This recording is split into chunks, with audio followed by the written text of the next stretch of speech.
ಎಲ್ಲರಿಗೂ ನಮಸ್ಕಾರ. ಆತ್ಮೀಯ ವಿದ್ಯಾರ್ಥಿಗಳೇ, ಗ್ರೀಕ್ ಸಾಮ್ರಾಜ್ಯ ಅಂತಕ್ಕಂಥ ಒಂದು ಅಧ್ಯಾಯವನ್ನು ಆರಂಭಿಸಿ ಈ ಒಂದು ಅಧ್ಯಾಯದಲ್ಲಿ ಈ ಕಳೆದ ತರಗತಿಯಲ್ಲಿ ನಾವೇನು ಮಾಡಿದ್ವಿ ಅಂತಂದ್ರೆ ಅಲೆಕ್ಸಾಂಡರ್ ಮಹಾಶಯ ಅಂತಕ್ಕಂಥ ವ್ಯಕ್ತಿಯ ಒಂದು ಜೀವನ ಆಗಿರ್ಬೋದು, ಹಾಗೂ ಆತ ಕೈಗೊಂಡಿರ್ತಕ್ಕಂಥ ಪ್ರಮುಖ ದಂಡಯಾತ್ರೆಗಳ ಬಗ್ಗೆ ಆಗಿರ್ಬೋದು. ಹೀಗೆ ಈ ಒಂದು ವಿಷಯದ ಕುರಿತಾಗಿ ವಿವರಸಹಿತವಾಗಿರ್ತಕ್ಕಂಥ ಒಂದು ಚರ್ಚೆಯನ್ನು ಕೈಗೊಂಡಿದ್ವಿ. ಹೀಗಾಗಿ ಸದ್ಯ ಇದೇ ಗ್ರೀಕ್ ಸಾಮ್ರಾಜ್ಯ ಅಂತಕ್ಕಂಥ ಒಂದು ಅಧ್ಯಾಯವನ್ನು ಮುಂದುವರಿಸಿ ಇವತ್ತಿನ ಈ ಒಂದು ತರಗತಿಯಲ್ಲಿ ನಾವೇನ್ ಮಾಡೋಣಪ್ಪ ಅಂತಂದ್ರೆ ಗ್ರೀಕರ ಸಾಂಸ್ಕೃತಿಕ ಕೊಡುಗೆಗಳು ಅಂತಕ್ಕಂಥ ಒಂದು ವಿಷಯದ ಬಗ್ಗೆ ವಿವರಸಹಿತವಾಗಿರ್ತಕ್ಕಂಥ ಒಂದು ಚರ್ಚೆಯನ್ನು ಕೈಗೊಳ್ಳೋಣ. ಯಾವ ಒಂದು ವಿಷಯದ ಬಗ್ಗೆ ರೀ? ಕಲ್ಚರಲ್ ಕಾಂಟ್ರಿಬ್ಯೂಷನ್ಸ್ ಆಫ್ ಗ್ರೀಕರ ಒಂದು ಸಾಂಸ್ಕೃತಿಕ ಕೊಡುಗೆಗಳು ಅಂತಕ್ಕಂಥ ವಿಷಯ. ಇನ್ನು ಈ ಗ್ರೀಕರ ಒಂದು ಸಾಂಸ್ಕೃತಿಕ ಕೊಡುಗೆಗಳು ಅಂತ ಹೇಳ್ಕೊಂಡಾಗ ಇಲ್ಲಿ ಮುಖ್ಯವಾಗಿ ನಾವೇನ್ ಮಾಡ್ತೀವಪ್ಪ ಅಂದ್ರೆ 3 ವಿಷಯಗಳ ಬಗ್ಗೆ ಚರ್ಚೆಯನ್ನು ಕೈಗೊಳ್ತೀವಿ. ಆ 3 ವಿಷಯಗಳು ಯಾವಪ್ಪ ಅಂದ್ರೆ ಒಂದು ಗ್ರೀಕರ ಕಾಲಾವಧಿಯಲ್ಲಿ ಕಂಡುಬರ್ತಕ್ಕಂಥ ಸಾಹಿತ್ಯ ಕ್ಷೇತ್ರದ ಒಂದು ಕೊಡುಗೆಗಳಾಗಿರ್ಬೋದು, ತದನಂತರದಲ್ಲಿ ವಿಜ್ಞಾನ ಕ್ಷೇತ್ರಕ್ಕೆ ಸಂಬಂಧಿಸಿರ್ತಕ್ಕಂಥ ಒಂದು ಕೊಡುಗೆ ಆಗಿರ್ಬೋದು, ತದನಂತರದ ಅವಧಿಯಲ್ಲಿ ಗ್ರೀಕರ ಕಾಲಾವಧಿಯಲ್ಲಿ ಕಂಡುಬರ್ತಕ್ಕಂಥ ಪ್ರಮುಖ ತತ್ವಜ್ಞಾನಿಗಳು. ಹೀಗೆ ಈ 3 ವಿಷಯಗಳನ್ನ ಏನ್ ಮಾಡ್ತೀವಪ್ಪ ಅಂದ್ರೆ ಈ ಒಂದು ಸಾಂಸ್ಕೃತಿಕ ಕೊಡುಗೆಗಳು ಅಂತಕ್ಕಂಥ ವಿಷಯದಲ್ಲಿ ಚರ್ಚೆಯನ್ನು ಕೈಗೊಳ್ತೀವಿ. ಇದಾದ ಬಳಿಕ ನಾವೇನ್ ಮಾಡ್ತೀವಪ್ಪ ಅಂದ್ರೆ ಗ್ರೀಕರ ಕಾಲಾವಧಿಯಲ್ಲಿ ಕಂಡುಬರ್ತಕ್ಕಂಥ ಒಂದು ಧಾರ್ಮಿಕ ಸ್ಥಿತಿ ಅಥವಾ ಗ್ರೀಕರ ಒಂದು ಧಾರ್ಮಿಕ ಜೀವನದ ಬಗ್ಗೆ ಚರ್ಚೆಯನ್ನು ಕೈಗೊಳ್ತೀವಿ.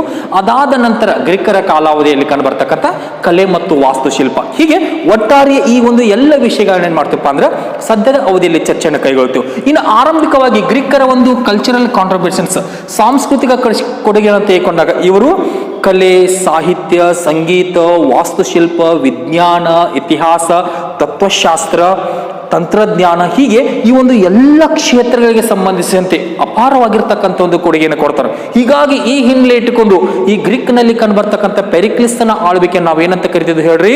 ಸ್ಕೂಲ್ ಆಫ್ ಹೆಲ್ಲಾಸ್ ಅಥವಾ ಸುವರ್ಣ ಯುಗದ ಆಳ್ವಿಕೆ ಅಂತ ಕರಿತಿದ್ದು. ಕಾರಣ ಏನಪ್ಪಾ ಅಂದ್ರೆ ಈ ಒಂದು ಜಗತ್ತಿನಲ್ಲಿ ಪ್ರಮುಖರಂತ ಕರೆಸಿಕೊಳ್ತಕ್ಕಂಥ ಇತಿಹಾಸದ 2 ಪ್ರಮುಖ ವ್ಯಕ್ತಿಗಳು ಹೆರೋಡೋಟಸ್ ಮತ್ತು ತುಸಿಡೈಡಸ್ ಅಂತಕ್ಕಂಥ ವ್ಯಕ್ತಿಗಳಾಗಿರ್ಬೋದು, ಶ್ರೇಷ್ಠ ತತ್ವಶಾಸ್ತ್ರಜ್ಞರು ಸಾಕ್ರೆಟಿಸ್ ಆಗಿರ್ಬೋದು, ಅವನ ಶಿಷ್ಯನಾಗಿರ್ತಕ್ಕಂಥ ಪ್ಲೇಟೋ ಆಗಿರ್ಬೋದು, ಅಷ್ಟೇ ಅಲ್ಲದೆ ಹಿಪೋಕ್ರಟಿಸ್ ಅಂತಕ್ಕಂಥ ವ್ಯಕ್ತಿ ಆಗಿರ್ಬೋದು, ಹೆರೋಪಿಲಸ್ ಅಂತಕ್ಕ ವ್ಯಕ್ತಿ ಆಗಿರ್ಬೋದು, ಇಸ್ಕಿಲಸ್, ಸೋಫೋಕ್ಲಿಸ್, ಯುರೋಪಿಡಸ್, ಹೀಗೆ ಇನ್ನೂ ಮುಂತಾದ ರೀತಿಯಾಗಿರ್ತಕ್ಕಂಥ ಪ್ರಮುಖ ವ್ಯಕ್ತಿಗಳು ಕಂಡು ಬರೋದು ಕಾಲಾವಧಿ ಯಾವ್ದ್ರಿ? ಪೆರಿಕ್ಲಿಸ್ನ ಕಾಲಾವಧಿಯಲ್ಲಿ. ಹೀಗಾಗಿ ಈ ಒಂದು ಪೆರಿಕ್ಲಿಸ್ನ ಆಳ್ವಿಕೆ ಅಂತ ತೆಗೆದುಕೊಂಡಾಗ ಅವನ ಕಾಲಾವಧಿಯಲ್ಲಿ ಕಲೆ, ಸಾಹಿತ್ಯ, ಸಂಗೀತ, ವಾಸ್ತುಶಿಲ್ಪ, ವಿಜ್ಞಾನ, ತತ್ವಶಾಸ್ತ್ರ, ಇತಿಹಾಸ, ಗಣಿತ, ಹೀಗೆ ಈ ಒಂದು ಎಲ್ಲ ಕ್ಷೇತ್ರಗಳಿಗೆ ಸಂಬಂಧಿಸಿದಂತೆ ಅಪಾರವಾಗಿರ್ತಕ್ಕಂಥದ್ದು ಪ್ರಗತಿ ಕಂಡು ಬರೋದು. ಹೀಗಾಗಿ ಈ ಹಿನ್ನೆಲೆ ಇಟ್ಟುಕೊಂಡು ಅವನ ಕಾಲಾವಧಿಯನ್ನ ಸ್ಕೂಲ್ ಆಫ್ ಹೆಲ್ಲಾಸ್ ಅಥವಾ ದ ಗೋಲ್ಡನ್ ಏಜ್ ಅಥವಾ ಸುವರ್ಣ ಯುಗ ಅಂತ ಕರೆದಿದ್ರು. ಹೀಗಾಗಿ ಈ ಹಿನ್ನೆಲೆ ಇಟ್ಟುಕೊಂಡೇ ಈ ಒಂದು ಗ್ರೀಕರ ಸಾಂಸ್ಕೃತಿಕ ಕೊಡುಗೆಗಳನ್ನು ತೆಗೆದುಕೊಂಡಾಗ ಇಲ್ಲಿ ನಮಗೆ ಒಂದೇ ರೀತಿಯಾಗಿರ್ತಕ್ಕಂಥ ಕೊಡುಗೆಗಳು ಕಂಡು ಬರೋದಿಲ್ಲ. ಗ್ರೀಕರು ಸಾಂಸ್ಕೃತಿಕ ಕ್ಷೇತ್ರಕ್ಕೆ ಸಂಬಂಧಿಸಿದಂತ ಹಲವಾರು ಕ್ಷೇತ್ರಗಳಿಗೆ ತಮ್ಮದೇ ಆಗಿರ್ತಕ್ಕಂಥ ಒಂದು ಕೊಡುಗೆಯನ್ನು ಕೊಡ್ತಾರೆ. ಹೀಗಾಗಿ ಈ ಹಿನ್ನೆಲೆ ಇಟ್ಟುಕೊಂಡು ಆರಂಭಿಕವಾಗಿ ನಾವೇನ್ ಮಾಡೋಣಪ್ಪ ಅಂದ್ರೆ ಸಾಹಿತ್ಯ ಕ್ಷೇತ್ರಕ್ಕೆ ಸಂಬಂಧಿಸಿರ್ತಕ್ಕಂಥ ಒಂದು ಕೊಡುಗೆಗಳ ಬಗ್ಗೆ ಚರ್ಚೆಯನ್ನು ಕೈಗೊಳ್ಳೋಣ. ಯಾವ ಕ್ಷೇತ್ರಕ್ಕೆ ರೀ? ಸಾಹಿತ್ಯ ಕ್ಷೇತ್ರಕ್ಕೆ. ಹೀಗಾಗಿ ಗ್ರೀಕರ ಒಂದು ಸಾಂಸ್ಕೃತಿಕ ಕೊಡುಗೆಯನ್ನು ತೆಗೆದುಕೊಂಡಾಗ ಅಲ್ಲಿ ಆರಂಭಿಕವಾಗಿ ನಾವೇನ್ ಮಾಡೋಣಪ್ಪ ಅಂದ್ರೆ ಲಿಟರೇಚರ್ ಫೀಲ್ಡ್, ಸಾಹಿತ್ಯ ಕ್ಷೇತ್ರಕ್ಕೆ ಸಂಬಂಧಿಸಿದಂತ ಕೊಡುಗೆಗಳ ಬಗ್ಗೆ ಚರ್ಚೆಯನ್ನು ಕೈಗೊಳ್ಳೋಣ. ಇನ್ನು ಗ್ರೀಕರ ಸಾಹಿತ್ಯ ಕ್ಷೇತ್ರಕ್ಕೆ ಸಂಬಂಧಿಸಿರ್ತಕ್ಕಂಥ ಒಂದು ಕೊಡುಗೆಯನ್ನು ತೆಗೆದುಕೊಂಡಾಗ ಗ್ರೀಕರ ಕಾಲಾವಧಿ ಒಂದು ಸಾಹಿತ್ಯವನ್ನು ತೆಗೆದುಕೊಂಡಾಗ ಇಲ್ಲಿ ಮುಖ್ಯವಾಗಿ 4 ರೀತಿಯಾಗಿರ್ತಕ್ಕಂಥ ಒಂದು ಕೃತಿಗಳು ರಚನೆ ಆಗಿದ್ದು. ಉದಾಹರಣೆಗೆ ಮಹಾಕಾವ್ಯಗಳಿಗೆ ಸಂಬಂಧಿಸಿರ್ತಕ್ಕಂಥ ಕೃತಿಗಳಾಗಿರ್ಬೋದು, ತದನಂತರದಲ್ಲಿ ಸಣ್ಣ ಕವಿತೆಗಳಿಗೆ ಸಂಬಂಧಿಸಿರ್ತಕ್ಕ ಕೃತಿಗಳಾಗಿರ್ಬೋದು, ಅಷ್ಟೇ ಅಲ್ಲದೆ ದುರಂತ ನಾಟಕಗಳಿಗೆ ಸಂಬಂಧಿಸಿರ್ತಕ್ಕಂಥ ಒಂದು ಕೃತಿಗಳಾಗಿರ್ಬೋದು, ಅಷ್ಟೇ ಅಲ್ಲದೆ ಇತಿಹಾಸಕ್ಕೆ ಸಂಬಂಧಿಸಿದಂತ ಕೃತಿಗಳಾಗಿರ್ಬೋದು. ಹೀಗೆ ಒಟ್ಟಾರೆಯಾಗಿ ಗ್ರೀಕರ ಕಾಲಾವಧಿಯ ಒಂದು ಸಾಹಿತ್ಯವನ್ನು ತೆಗೆದುಕೊಂಡಾಗ ಅಲ್ಲಿ ನಮಗೆ ಗ್ರೇಟ್ ಎಪಿಕ್ಸ್ ಮಹಾಕಾವ್ಯಗಳು ಕಂಡು ಬರ್ತವು, ಅಷ್ಟೇ ಅಲ್ಲದೆ ಪೊಯೆಟ್ರೀಸ್ ಅಂದ್ರೆ ಸಣ್ಣ ಕವಿತೆಗಳು ಕಂಡು ಬರ್ತಾವು, ಅಷ್ಟೇ ಅಲ್ಲದೆ ಟ್ರಾಜಿಡಿ ಡ್ರಾಮಾಸ್ ಆರ್ ಪ್ಲೇಸ್, ದುರಂತ ನಾಟಕಗಳಿಗೆ ಸಂಬಂಧಿಸಿರ್ತಕ್ಕಂಥ ಕೃತಿಗಳಾಗಿರ್ಬೋದು, ನಂತರ ಹಿಸ್ಟ್ರಿ, ಇತಿಹಾಸ, ಹೀಗೆ ಈ ರೀತಿಯಾಗಿರ್ತಕ್ಕಂಥ ಒಂದು ಎಲ್ಲ ಕೃತಿಗಳು ನಮಗೆ ಎಲ್ಲಿ ರಚನೆ ಆಗಪ್ಪ ಅಂದ್ರೆ ಅವರ ಕಾಲಾವಧಿಯ ಒಂದು ಸಾಹಿತ್ಯದಲ್ಲಿ. ಇಲ್ಲಿ ಆರಂಭಿಕವಾಗಿ ಗ್ರೀಕರ ಕಾಲಾವಧಿಯ ಒಂದು ಮಹಾಕಾವ್ಯಗಳಿಗೆ ಬಂದಾಗ ಇವರ ಕಾಲಾವಧಿಯಲ್ಲಿ ಕಂಡುಬರ್ತಕ್ಕಂಥ ಮಹಾಕಾವ್ಯಗಳಪ್ಪ ಅಂದ್ರೆ ಹೋಮರ್ ಅಂತಕ್ಕಂಥ ಒಬ್ಬ ಅಂಧಕವಿ. ಯಾರ್ರೀ? ಹೋಮರ್ ಅಂತಕ್ಕಂಥ ಅಂಧಕವಿ ಏನ್ ಮಾಡ್ತಾನಪ್ಪ ಅಂದ್ರೆ ಇಲಿಯಡ್ ಮತ್ತು ಓಡಿಸಿ ಅಂತಕ್ಕಂಥ 2 ಕೃತಿಗಳನ್ನು ರಚನೆ ಮಾಡ್ತಾನೆ. ಯಾವ್ರಿ? ಇಲಿಯಡ್ ಮತ್ತು ಓಡಿಸಿ. ಹೀಗೆ ಈ ಹೋಮರ್ ನಿಂದ ರಚನೆಗೊಂಡಿರ್ತಕ್ಕಂಥ ಇಲಿಯಡ್ ಮತ್ತು ಓಡಿಸಿಗಳನ್ನ ಏನಂತ ಕರೀತಾರಪ್ಪ ಅಂದ್ರೆ ಗ್ರೇಟ್ ಎಪಿಕ್ಸ್ ಆಫ್ ಗ್ರೀಕ್ಸ್ ಅಂತ ಕರೀತಾರೆ. ಗ್ರೀಕರ ಶ್ರೇಷ್ಠ ಮಹಾಕಾವ್ಯಗಳು ಅಂತ ಕರೀತಾರೆ. ಯಾವುಗಳ್ರಿ? ಈ ಹೋಮರ್ ಅಂತಕ್ಕಂಥ ಅಂಧ ಕವಿಯಿಂದ ರಚನೆಗೊಂಡಿರ್ತಕ್ಕಂಥ ಇಲಿಯಡ್ ಮತ್ತು ಓಡಿಸಿ.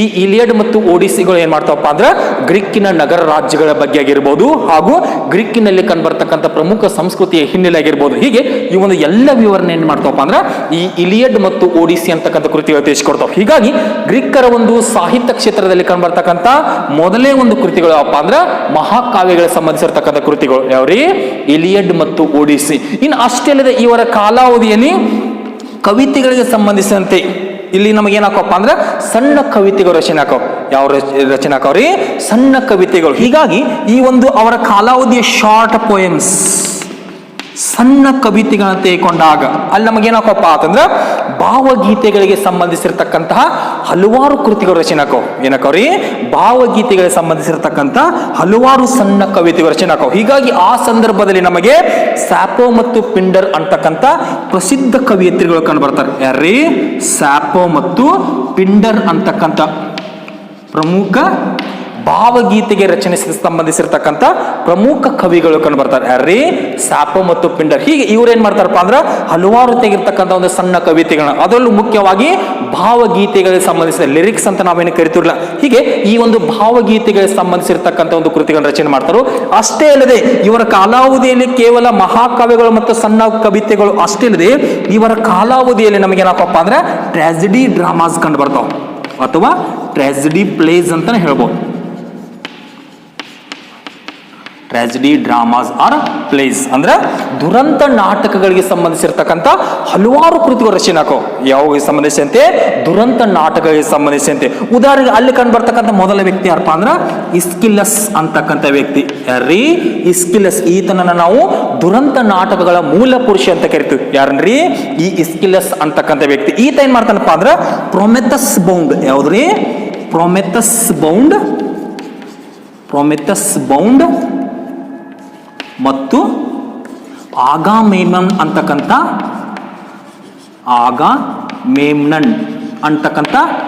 ಎರಡು ಪ್ರಮುಖ ದುರಂತ ನಾಟಕ ರಚನೆ ಮಾಡ್ತಾನೆ. ಯಾರ್ರೀ ಈ ಇಸ್ಕಿಲಸ್ ಅಂತಕ್ಕಂಥ ವ್ಯಕ್ತಿ ಪ್ರೊಮೆಥಸ್ ಬೌಂಡ್ ಮತ್ತು ಆಗಾಮೆಮ್ನನ್ ಅಂತಕ್ಕಂಥ ಎರಡು ಪ್ರಮುಖ ದುರಂತ ನಾಟಕ ರಚನೆ ಮಾಡ್ತಾರೆ. ಹೀಗಾಗಿ ಗ್ರೀಕರ ಕಾಲಾವಧಿಯ ದುರಂತ ನಾಟಕ ಅಂತ ತೆಗೆದುಕೊಂಡಾಗ ಅಲ್ಲಿ ಕಂಡು ಬರ್ತಕ್ಕಂಥ ಆರಂಭಿಕ ಮೂಲ ಪುರುಷ ಯಾರಪ್ಪ ಅಂತಂದ್ರೆ ಇಸ್ಕಿಲಸ್. ಇವನಿಂದಲೇ ದುರಂತ ನಾಟಕ ರಚನೆ ಆಗಲಿಕ್ಕೆ ಆರಂಭಿಸಿದೆ ಅಂತ ಹೇಳ್ಬೋದು. ಹೀಗಾಗಿ ಈ ಸಂದರ್ಭದಲ್ಲಿ ಅವನಿಗೆ ಸಂಬಂಧಿಸಿರ್ತಕ್ಕಂಥ ಎರಡು ಪ್ರಮುಖ ದುರಂತ ನಾಟಕಗಳು ಯಾವಪ್ಪ ಅಂದ್ರೆ ಒಂದು ಪ್ರೊಮೆಥಸ್ ಬೌಂಡ್, ಇನ್ನೊಂದು ಆಗಾಮೆಮ್ನನ್ ಅಂತಕ್ಕಂಥ ಒಂದು ನಾಟಕ ಆಗಿರ್ಬೋದು. ಹೀಗೆ ಇಸ್ಕಿಲಸ್ ಅಷ್ಟೇ ಅಲ್ಲದೆ ಮತ್ತೊಬ್ಬ ಶ್ರೇಷ್ಠ ದುರಂತ ನಾಟಕಕಾರ ಕಂಡು ಬರ್ತಾನೆ. ಯಾರ್ರೀ ಸೋಫೋಕ್ಲಿಸ್ ಅಂತಕ್ಕಂಥ ವ್ಯಕ್ತಿ. ಯಾರ್ರೀ ಸೋಫೋಕ್ಲಿಸ್.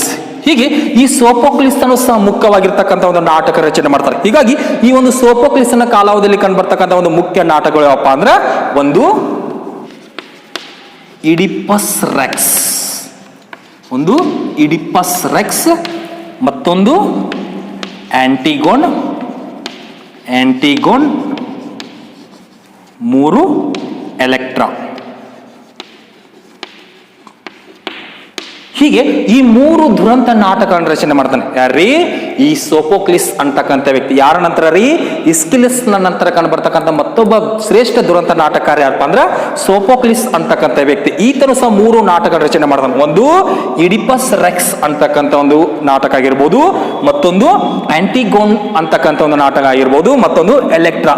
ಇನ್ನು ನಾಟಕಗಳನ್ನು ತೆಗೆದುಕೊಂಡಾಗ 2 ರೀತಿಯಲ್ಲಿ ಕಂಡು ಬರ್ತದೆ. ಒಂದು ಹಾಸ್ಯಕ್ಕೆ ಸಂಬಂಧಿಸಿರ್ತಕ್ಕಂಥ ಒಂದು ನಾಟಕಗಳು ಕಂಡು ಬಂದ್ರೆ, ಮತ್ತೊಂದು ಕಡೆ ದುರಂತಕ್ಕೆ ಸಂಬಂಧಿಸಿರ್ತಕ್ಕಂಥ ಒಂದು ನಾಟಕಗಳು ಕಂಡು ಬರ್ತವೆ. ಹೀಗಾಗಿ ಗ್ರೀಕ್ನ ಕಾಲಾವಧಿಯಲ್ಲಿ ದುರಂತ ನಾಟಕಗಳು ರಚನೆ ಹಾಕವು. ಹೀಗಾಗಿ ಆ ನಾಟಕ ಸಂದರ್ಭದಲ್ಲಿ ಕಂಡು ಬರ್ತಕ್ಕಂಥ ಮೊದಲ ವ್ಯಕ್ತಿ ಅಂದಾಗ ಇಸ್ಕಿಲಿಸ್ ಅಂತಕ್ಕಂಥ ವ್ಯಕ್ತಿ ಆಗಿರ್ಬೋದು. ಹೀಗಾಗಿ ಆತ ಪ್ರೊಮೆಥಸ್ ಬೌಂಡ್ ಮತ್ತು ಆಗಾಮೆಮ್ನನ್ ಅಂತಕ್ಕಂಥ ದುರಂತ ನಾಟಕ ರಚನೆ ಮಾಡ್ತಾನು. ಅಷ್ಟಲ್ಲದೆ ಸೋಫೋಕ್ಲಿಸ್ ಅಂತಕ್ಕಂಥ ವ್ಯಕ್ತಿ ಈತ ಏನ್ ಮಾಡ್ತಾನಪ್ಪ ಅಂದ್ರೆ ಇಡಿಪಸ್ ರೆಕ್ಸ್ ಮತ್ತು ಆಂಟಿಗೋನ್ ಹಾಗೂ ಎಲೆಕ್ಟ್ರಾ ಅಂತಕ್ಕಂಥ 3 ನಾಟಕ ರಚನೆ ಮಾಡ್ತಾನು.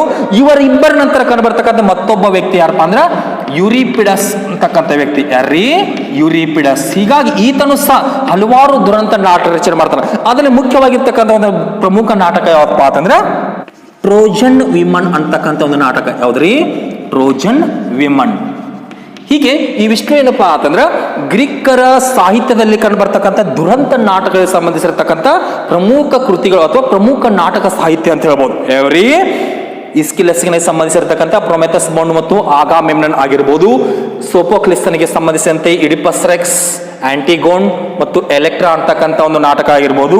ಯೂರಿಪಿಡಸ್ಗೆ ಸಂಬಂಧಿಸಿದಂತೆ ಟ್ರೋಜನ್ ವಿಮನ್ ಅಂತಕ್ಕಂಥ ನಾಟಕಗಳು. ಹೀಗೆ ಇವೆಲ್ಲಗಳಪ್ಪ ಅಂದ್ರೆ ಗ್ರೀಕರ ಕಾಲಾವಧಿಯಲ್ಲಿ ಕಂಡು ಬರ್ತಕ್ಕಂಥ ಒಂದು ಮುಖ್ಯ ದುರಂತ ನಾಟಕ ಅಂತ ಹೇಳ್ಬೋದು. ಇನ್ನು ಅಷ್ಟಲ್ಲದೆ ಕೇವಲ ದುರಂತ ನಾಟಕಗಳು ಅಷ್ಟಲ್ಲದೆ ಗ್ರೀಕರ ಕಾಲಾವಧಿಯಲ್ಲಿ ಒಬ್ಬ ಶ್ರೇಷ್ಠ ಕಾಮಿಕ್ ಪೊಯಿಟ್, ಹಾಸ್ಯ ಕವಿ ಕಂಡು ಬರ್ತಾನೆ. ಯಾರೀ ಕಾಮಿಕ್ ಪೊಯಿಟ್ ಅಂತ ನಾವೇನು ಕರಿತೀವಲ್ಲ, ಹಾಸ್ಯ ಕವಿ. ಹೀಗಾಗಿ ಗ್ರೀಕರ ಕಾಲಾವಧಿಯಲ್ಲಿ ಕಂಡು ಬರ್ತಕ್ಕಂಥ ಒಬ್ಬ ಪ್ರಮುಖ ಹಾಸ್ಯ ಕವಿ ಯಾರಪ್ಪ ಅಂತಂದ್ರೆ ಅರಿಸ್ಟೋಫೆನಸ್ ಅಂತಕ್ಕಂಥ ವ್ಯಕ್ತಿ. ಯಾರೀ ಅರಿಸ್ಟೋಫೆನಸ್.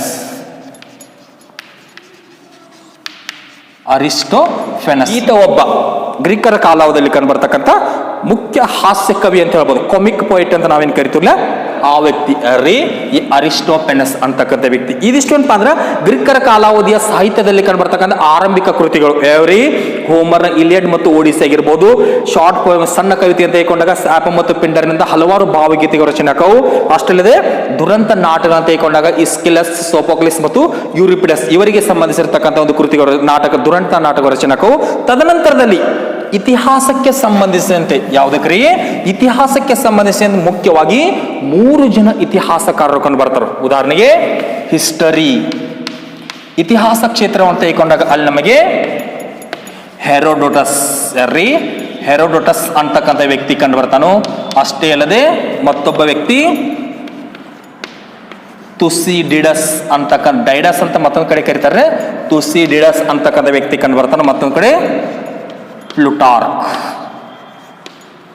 ಹೀಗೆ ಈ ದುರಂತ ನಾಟಕರು ಅಷ್ಟಲ್ಲದೆ ಇತಿಹಾಸಕ್ಕೆ ಸಂಬಂಧಿಸಿದಂತೆ ಮುಖ್ಯವಾಗಿ 3 ಜನ ವ್ಯಕ್ತಿಗಳು ಕಂಡು ಬರ್ತಾರೆ. ಉದಾಹರಣೆಗೆ ಹೆರೋಡೋಟಸ್ ಅಂತ ಹೇಳ್ಕೊಂಡಾಗ ಅವನನ್ನು ನಾವು ಇತಿಹಾಸದ ಪಿತಾಮಹ ಅಂತ ಕರಿತೀವಿ. ಕಾರಣ ಇತಿಹಾಸ ಅಧ್ಯಯನವನ್ನ ಮೊಟ್ಟ ಮೊದಲ ಬಾರಿಗೆ ಆರಂಭಿಸಿರ್ತಕ್ಕಂಥ ವ್ಯಕ್ತಿ ಅಂತ ಹೇಳ್ಬೋದು. ಅಷ್ಟಲ್ಲದೆ ಇತಿಹಾಸಕ್ಕೆ ನಿಖರವಾಗಿರ್ತಕ್ಕಂಥ ಒಂದು ಅರ್ಥ ವಿವರಣೆ ಕೊಟ್ಟಿರ್ತಕ್ಕಂಥ ವ್ಯಕ್ತಿ ಯಾರಪ್ಪ ಅಂದ್ರೆ ಹೆರೋಡೋಟಸ್ ಅಂತಕ್ಕಂಥ ವ್ಯಕ್ತಿ. ಈತ ಪೆರಿಕ್ಲಿಸ್ನ ಕಾಲಾವಧಿಯಲ್ಲಿ ಕಂಡು ಬರ್ತಿದ್ದ. ಹೀಗಾಗಿ ಈ ಪೆರಿಕ್ಲಿಸ್ನ ಕಾಲಾವಧಿಯಲ್ಲಿ ಕಂಡು ಬರ್ತಕ್ಕಂಥ ಈ ಹೆರೋಡೋಟಸ್ ಈತ ಮುಖ್ಯವಾಗಿ 2 ಕೃತಿಗಳನ್ನು ರಚನೆ ಮಾಡ್ತಾನೆ. ಎಷ್ಟು ಕೃತಿಗಳ್ರಿ? 2 ಕೃತಿಗಳನ್ನ. ಆ 2 ಕೃತಿಗಳಪ್ಪ ಅಂದ್ರೆ ಒಂದು ಹಿಸ್ಟೋರಿಯಾ ಅಂತಕ್ಕಂಥ ಕೃತಿ. ಯಾವ್ದ್ರಿ? ಹಿಸ್ಟೋರಿಯಾ ಅಂತಕ್ಕಂಥ ಕೃತಿ.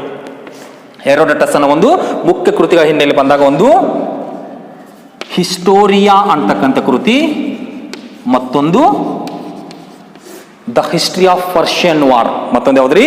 The history of Persian war. 9 ಸಂಪುಟಗಳಲ್ಲಿ ಕಂಡು ಬರ್ತಕ್ಕಂಥ ಒಂದು ಗ್ರಂಥ. ಯಾವ್ದ್ರಿ? The history of Persian war ಅಥವಾ ಪರ್ಷಿಯನ್ ಕದನಗಳ ಇತಿಹಾಸ ಅಂತಕ್ಕಂಥ ಒಂದು ಗ್ರಂಥ. ಹೀಗೆ ಒಟ್ಟಾರೆಯಾಗಿ ಹೆರೋಡೋಟಸ್ ಅಂತಕ್ಕಂಥ ವ್ಯಕ್ತಿಯು ಸಹ ಹಲವಾರು ರೀತಿಯಾಗಿರ್ತಕ್ಕಂಥ ಕೃತಿ ರಚನೆ ಮಾಡ್ತಾರೆ. ಅದರಲ್ಲಿ ಮುಖ್ಯವಾಗಿ ಹಿಸ್ಟೋರಿಯಾ ಮತ್ತು the history of Persian war ಅಂತಕ್ಕಂಥ ಕೃತಿಗಳು ಮುಖ್ಯವಾದವು ಅಂತ ಹೇಳ್ಬೋದು. ಹೀಗೆ ಇತಿಹಾಸದಲ್ಲಿ ಹೆರೋಡೋಟಸ್ ಅಲ್ಲದೆ ಮತ್ತೊಬ್ಬ ವ್ಯಕ್ತಿ ಕಂಡು ಬರ್ತಾನೆ. ಯಾರೀ?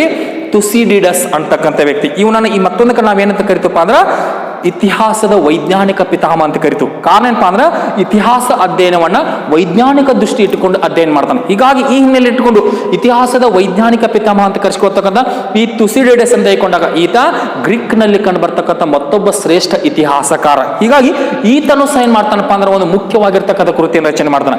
ಆ ಮುಖ್ಯವಾಗಿರ್ತಕ್ಕಂಥ ಕೃತಿ ಯಾವಪ್ಪ ಅಂದ್ರೆ the history of Peloponnesian war. ಯಾವ್ದ್ರಿ? The history of Peloponnesian war. The history of Peloponnesian War. ಇದು ತುಸಿಡೈಡಸ್ ಅನ್ನೋ ಒಂದು ಮುಖ್ಯ ಕೃತಿ ಅಂತ ಹೇಳ್ಬೋದು. ಯಾವ್ದ್ರಿ? The history of Peloponnesian. ಇದು ಅಥೆನ್ಸ್ ಮತ್ತು ಸ್ಪಾಟಾ ನಗರಗಳ ಮಧ್ಯೆ ನಡೆದಿರ್ತಕ್ಕಂಥ ಒಂದು ಯುದ್ಧದ ಬಗ್ಗೆ ತಿಳಿಸ್ಕೊಡುತ್ತೆ. ಯಾವ ಯುದ್ಧದ ಬಗ್ಗೆ ರೀ? ಅಥೆನ್ಸ್ ಮತ್ತು ಸ್ಪಾಟಾಗಳ ಮಧ್ಯೆ ನಡೆದಿರ್ತಕ್ಕಂಥ ಒಂದು ಯುದ್ಧದ ಬಗ್ಗೆ. ಯಾವ್ದ್ರಿ? ತುಸಿಡೈಡಸ್ ನಿಂದ ರಚನೆಗೊಂಡಿರ್ತಕ್ಕಂಥ ದ ಹಿಸ್ಟ್ರಿ ಆಫ್ ಪೆಲೋಪೊನೇಷಿಯನ್. ಇನ್ನು ಅಷ್ಟೇ ಅಲ್ಲದೆ ಮತ್ತೊಬ್ಬ ಇತಿಹಾಸಗಾರ ಪ್ಲುಟಾರ್ಕ್ ಅಂತಕ್ಕಂಥ ವ್ಯಕ್ತಿ ಕಂಡು ಬರ್ತಾನೆ. ಈ ಪ್ಲುಟಾರ್ಕ್ ಅಂತ ಹೇಳ್ಕೊಂಡಾಗ ಈತ ಒಬ್ಬ ಇತಿಹಾಸಕಾರನೂ ಹೌದು, ಹಾಗೂ ಆತ್ಮಚರಿತ್ರೆಗಳಿಗೆ ಸಂಬಂಧಿಸಿರ್ತಕ್ಕಂಥ ಒಬ್ಬ ಮುಖ್ಯ ಸಾಹಿತ್ಯ ಅಂತ ಹೇಳ್ತೀವಿ. ಯಾರನ್ರಿ? ಈ ಪ್ಲುಟಾರ್ಕ್ ನನ್ನ. ಈತ ಬಯೋಗ್ರಫಿಗಳನ್ನ ರಚನೆ ಮಾಡ್ಲಿಕ್ಕೆ ಒಬ್ಬ ಅತ್ಯಂತ ಶ್ರೇಷ್ಠ ವ್ಯಕ್ತಿ. ಯಾರ್ರೀ? ಈ ಪ್ಲುಟಾರ್ಕ್. ಹೀಗಾಗಿ ಈ ಒಂದು ಆತ್ಮಚರಿತ್ರೆಗೆ ಹೆಸರುವಾಸಿಯಾಗಿರ್ತಕ್ಕಂಥ ಈತನು ಸಹ ಹಲವಾರು ಕೃತಿಗಳನ್ನು ರಚನೆ ಮಾಡ್ತಾನೆ. ಅದರಲ್ಲಿ ಮುಖ್ಯವಾಗಿರ್ತಕ್ಕಂಥ ಒಂದು ಕೃತಿ ಯಾವಪ್ಪ ಅಂದ್ರೆ the lives of illustrious men. ಯಾವ್ದ್ರಿ? The lives of illustrious men. ಯಾವ್ದ್ರಿ? The lives of illustrious men. ಹೀಗೆ ಇದು ಆತನ ಒಂದು ಶ್ರೇಷ್ಠ ಆತ್ಮಚರಿತ್ರೆ ಅಂತ ಹೇಳ್ಬೋದು. ಯಾವ್ದ್ರಿ? ಪ್ಲೂಟಾರ್ಕ್ನ ಕಾಲಾವಧಿಯಲ್ಲಿ ರಚನೆ ಆಗಿರ್ತಕ್ಕಂಥ ಒಂದು ಆತ್ಮಚರಿತ್ರೆ ಅಥವಾ ಕೃತಿ ಅಂತ ಹೇಳ್ಬೋದು. ಯಾವ್ದ್ರಿ? The lives of illustrations. ಹೀಗೆ ಒಟ್ಟಾರೆಯಾಗಿ ಈ ಒಂದು ಎಲ್ಲ ಕ್ಷೇತ್ರಕ್ಕೆ ಸಂಬಂಧಿಸಿರ್ತಕ್ಕಂಥ ಒಂದು ಮುಖ್ಯ ಕೃತಿಗಳು ನಮಗೆ ಎಲ್ಲಿ ಕಂಡುಬರ್ತಾವಪ್ಪ ಅಂದ್ರೆ ಗ್ರೀಕರ ಕಾಲಾವಧಿಯ ಒಂದು ಸಾಹಿತ್ಯ ಕ್ಷೇತ್ರದಲ್ಲಿ ಅಂತ ಹೇಳ್ಬೋದು. ಹೀಗೆ ಈ ಗ್ರೀಕರ ಕಾಲಾವಧಿಯ ಸಾಂಸ್ಕೃತಿಕ ಕೊಡುಗೆ ನೋಡ್ತಕ್ಕಂಥ ಸಂದರ್ಭದಲ್ಲಿ ನಾವೇನ್ ಮಾಡ್ತೀವಪ್ಪ ಅಂದ್ರೆ ಆರಂಭಿಕವಾಗಿ ಅವರ ಸಾಹಿತ್ಯ ಕ್ಷೇತ್ರಕ್ಕೆ ಸಂಬಂಧಿಸಿರ್ತಕ್ಕಂಥ ಒಂದು ಕೊಡುಗೆಗಳ ಬಗ್ಗೆ ತಿಳ್ಕೊತೀವಿ. ಅಲ್ಲಿ ನಾವು ಗ್ರೀಕರ ಮಹಾಕಾವ್ಯಗಳಾಗಿರ್ಬೋದು, ಗ್ರೀಕರ ಕಾಲಾವಧಿಯಲ್ಲಿ ಸಣ್ಣ ಕವಿತೆಗಳಾಗಿರ್ಬೋದು, ಗ್ರೀಕರ ಕಾಲಾವಧಿಯಲ್ಲಿ ಕಂಡುಬರ್ತಕ್ಕಂಥ ಪ್ರಮುಖ ದುರಂತ ನಾಟಕಗಳಾಗಿರ್ಬೋದು, ನಂತರ ಗ್ರೀಕರ ಕಾಲಾವಧಿಯಲ್ಲಿ ಕಂಡುಬರ್ತಕ್ಕಂಥ ಪ್ರಮುಖ ಇತಿಹಾಸಕಾರರು ಹಾಗೂ ಅವರಿಂದ ರಚನೆಗೊಂಡಿರ್ತಕ್ಕಂಥ ಒಂದು ಮುಖ್ಯ ಕೃತಿಗಳಾಗಿರ್ಬೋದು. ಹೀಗೆ ಇದಿಷ್ಟೇನಪ್ಪ ಅಂದ್ರೆ ಗ್ರೀಕರ ಕಾಲಾವಧಿಯಲ್ಲಿ ಕಂಡುಬರ್ತಕ್ಕಂಥ ಸಾಹಿತ್ಯ ಕ್ಷೇತ್ರಕ್ಕೆ ಸಂಬಂಧಿಸಿರ್ತಕ್ಕಂಥ ಒಂದು ಕೊಡುಗೆ. ಇನ್ನು ಮತ್ತೆ ಮುಂದಿನದಾಗಿ ನಾವೇನ್ ಮಾಡೋಣಪ್ಪ ಅಂತಂದ್ರೆ ವಿಜ್ಞಾನ ಕ್ಷೇತ್ರಕ್ಕೆ ಸಂಬಂಧಿಸಿರ್ತಕ್ಕಂಥ ಕೊಡುಗೆ ಬಗ್ಗೆ ತಿಳ್ಕೋಣ. ಯಾವ ಕ್ಷೇತ್ರಕ್ಕೆ ರೀ? ವಿಜ್ಞಾನ ಕ್ಷೇತ್ರಕ್ಕೆ.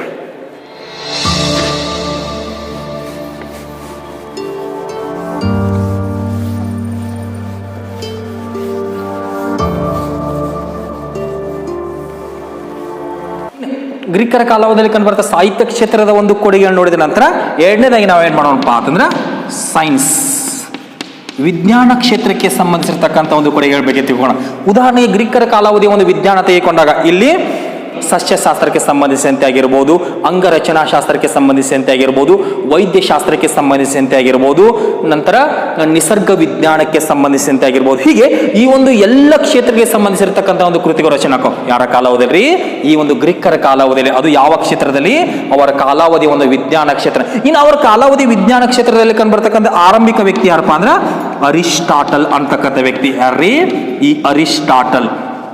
ಈ ಅರಿಸ್ಟಾಟಲ್ ನಾವೇನಂತ ಕರಿತೀವಿ ಅಂದ್ರೆ ನಡೆದಾಡುವ ವಿಶ್ವವಿದ್ಯಾಲಯ ಅಂತ ಕರಿತೀವಿ. ಏನಂತ ಕರಿತೀವಿ?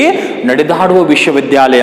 ಅಷ್ಟೇ ಅಲ್ಲದೆ ಈತ ಮುಖ್ಯವಾಗಿ 3 ವಿಷಯಗಳ ಪಿತಾಮಹನ ಆಯ್ಕೊಂಡು ಬರ್ತಾನೆ. ಉದಾಹರಣೆಗೆ ತತ್ವಶಾಸ್ತ್ರದ ಪಿತಾಮಹ ಎಂದರೆ ಅರಿಸ್ಟಾಟಲ್, ರಾಜ್ಯಶಾಸ್ತ್ರದ ಪಿತಾಮಹ ಎಂದರೆ ಅರಿಸ್ಟಾಟಲ್, ಜೀವಶಾಸ್ತ್ರದ ಪಿತಾಮಹ ಎಂದರೆ ಅರಿಸ್ಟಾಟಲ್. ಹೀಗೆ ಇಷ್ಟೆಲ್ಲ ಒಂದು ಪ್ರಖ್ಯಾತಿಗೊಂಡಿರ್ತಕ್ಕಂಥ ಈ ಅರಿಸ್ಟಾಟಲ್ ಯಾರ್ಯಾರೀ?